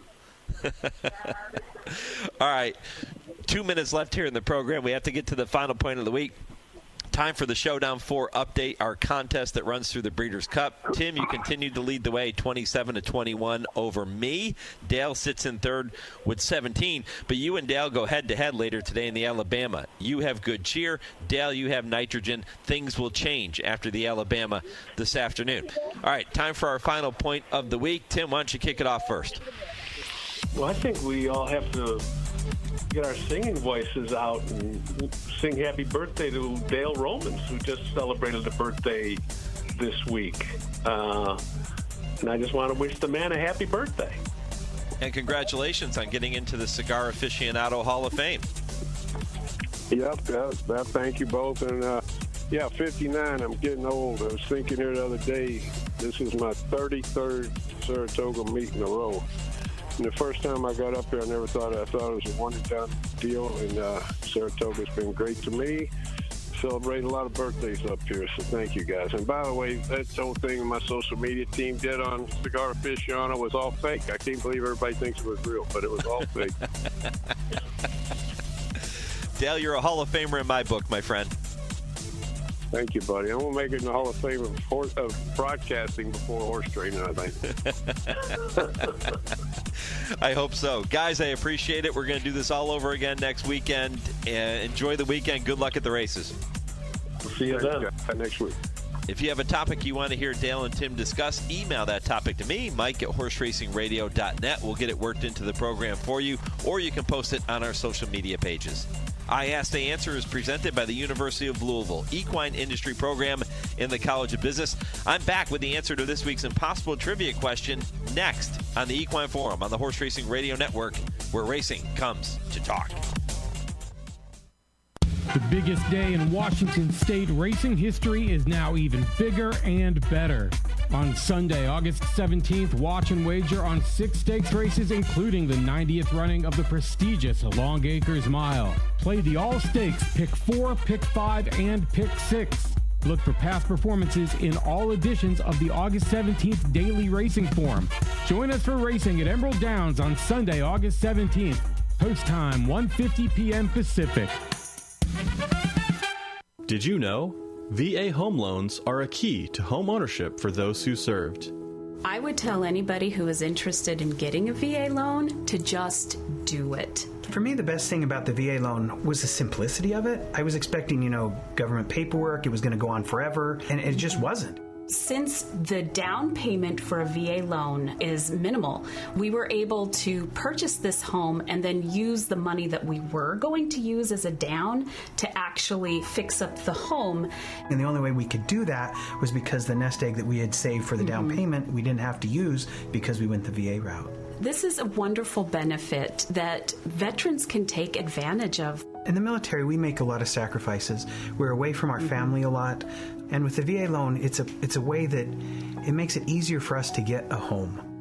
To learn more about VA home loans, visit va.gov/home loans.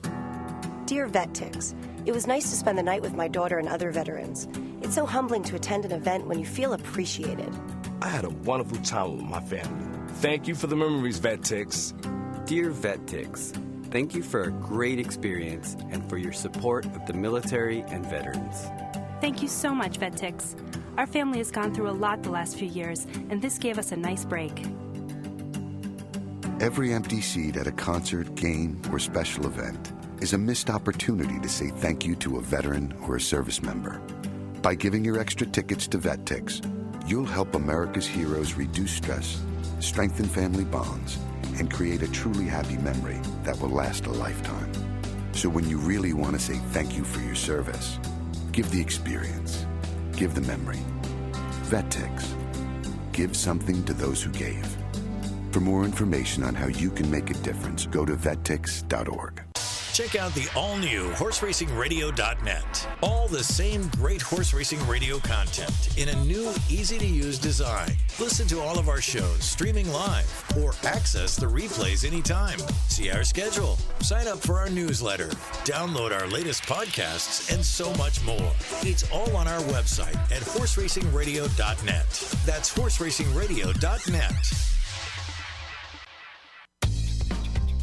You're listening to the Equine Forum on HRRN, presented by TwinSpires. Don't forget, you can stay ahead of the field with the Blood Horse Daily, your free all-access pass to the latest in thoroughbred racing and breeding, delivered straight to your inbox every evening. It is packed with breaking news, race results, analysis, and much, much more. Don't miss any fast-paced racing news. Sign up today at bloodhorse.com/daily and get your daily edge in racing, all for free. Well, time now to check in with our producer, Lee Delapina. He has the answer to this week's impossible trivia question. Lee?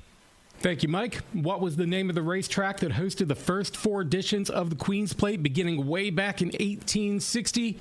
That was Carlton Racetrack in Toronto. Did you get it right? I hope you did. We're back with another impossible trivia question next Saturday morning here on the Equine Forum. Been a busy show. Spent a lot of time talking about King's Plate Day here at Woodbine, of course, on site in the track kitchen with you here this morning. Looking forward to a great day of thoroughbred racing. The weather absolutely perfect. The turf course firm. The Tapeta will be absolutely pristine. Should be a wonderful day of racing. If you're wondering about the King's Plate comes up as race number 9 on the program today. It is one of several stakes races. 1.25 miles on the all-weather. 5:34 Eastern is when you can tune in and watch the King's Plate. You also have the race preceding the King's Plate, the Grade 1 EP Taller. That should be a fantastic showdown in there, too. Always a great race. Actually, 2 races before the King's Plate. It's race number 7, the King's Plate, race number 9, but it should be really good. My thanks to all of our guests for making this show possible this morning, including Dale and Tim in the previous segment, Ashley Anderson, who joined me here on site for the TwinSpires Triple Play, Kurt Becker for his Stroll Through Racing History. You heard from Woodbine CEO Michael Copland, Joe Withee from from Emerald Downs, and so much more. All part of this program for you here this morning. If you missed any portion, head back to the website, check out the podcast. Do that, too, on every podcast platform. My thanks to our producer, Lee Delapina, in our Lexington studios, and to Chauncey for handling all of our social media. I'm Mike Penna. Thanks for listening to the Equine Forum on this King's Plate Saturday. Go Steelers.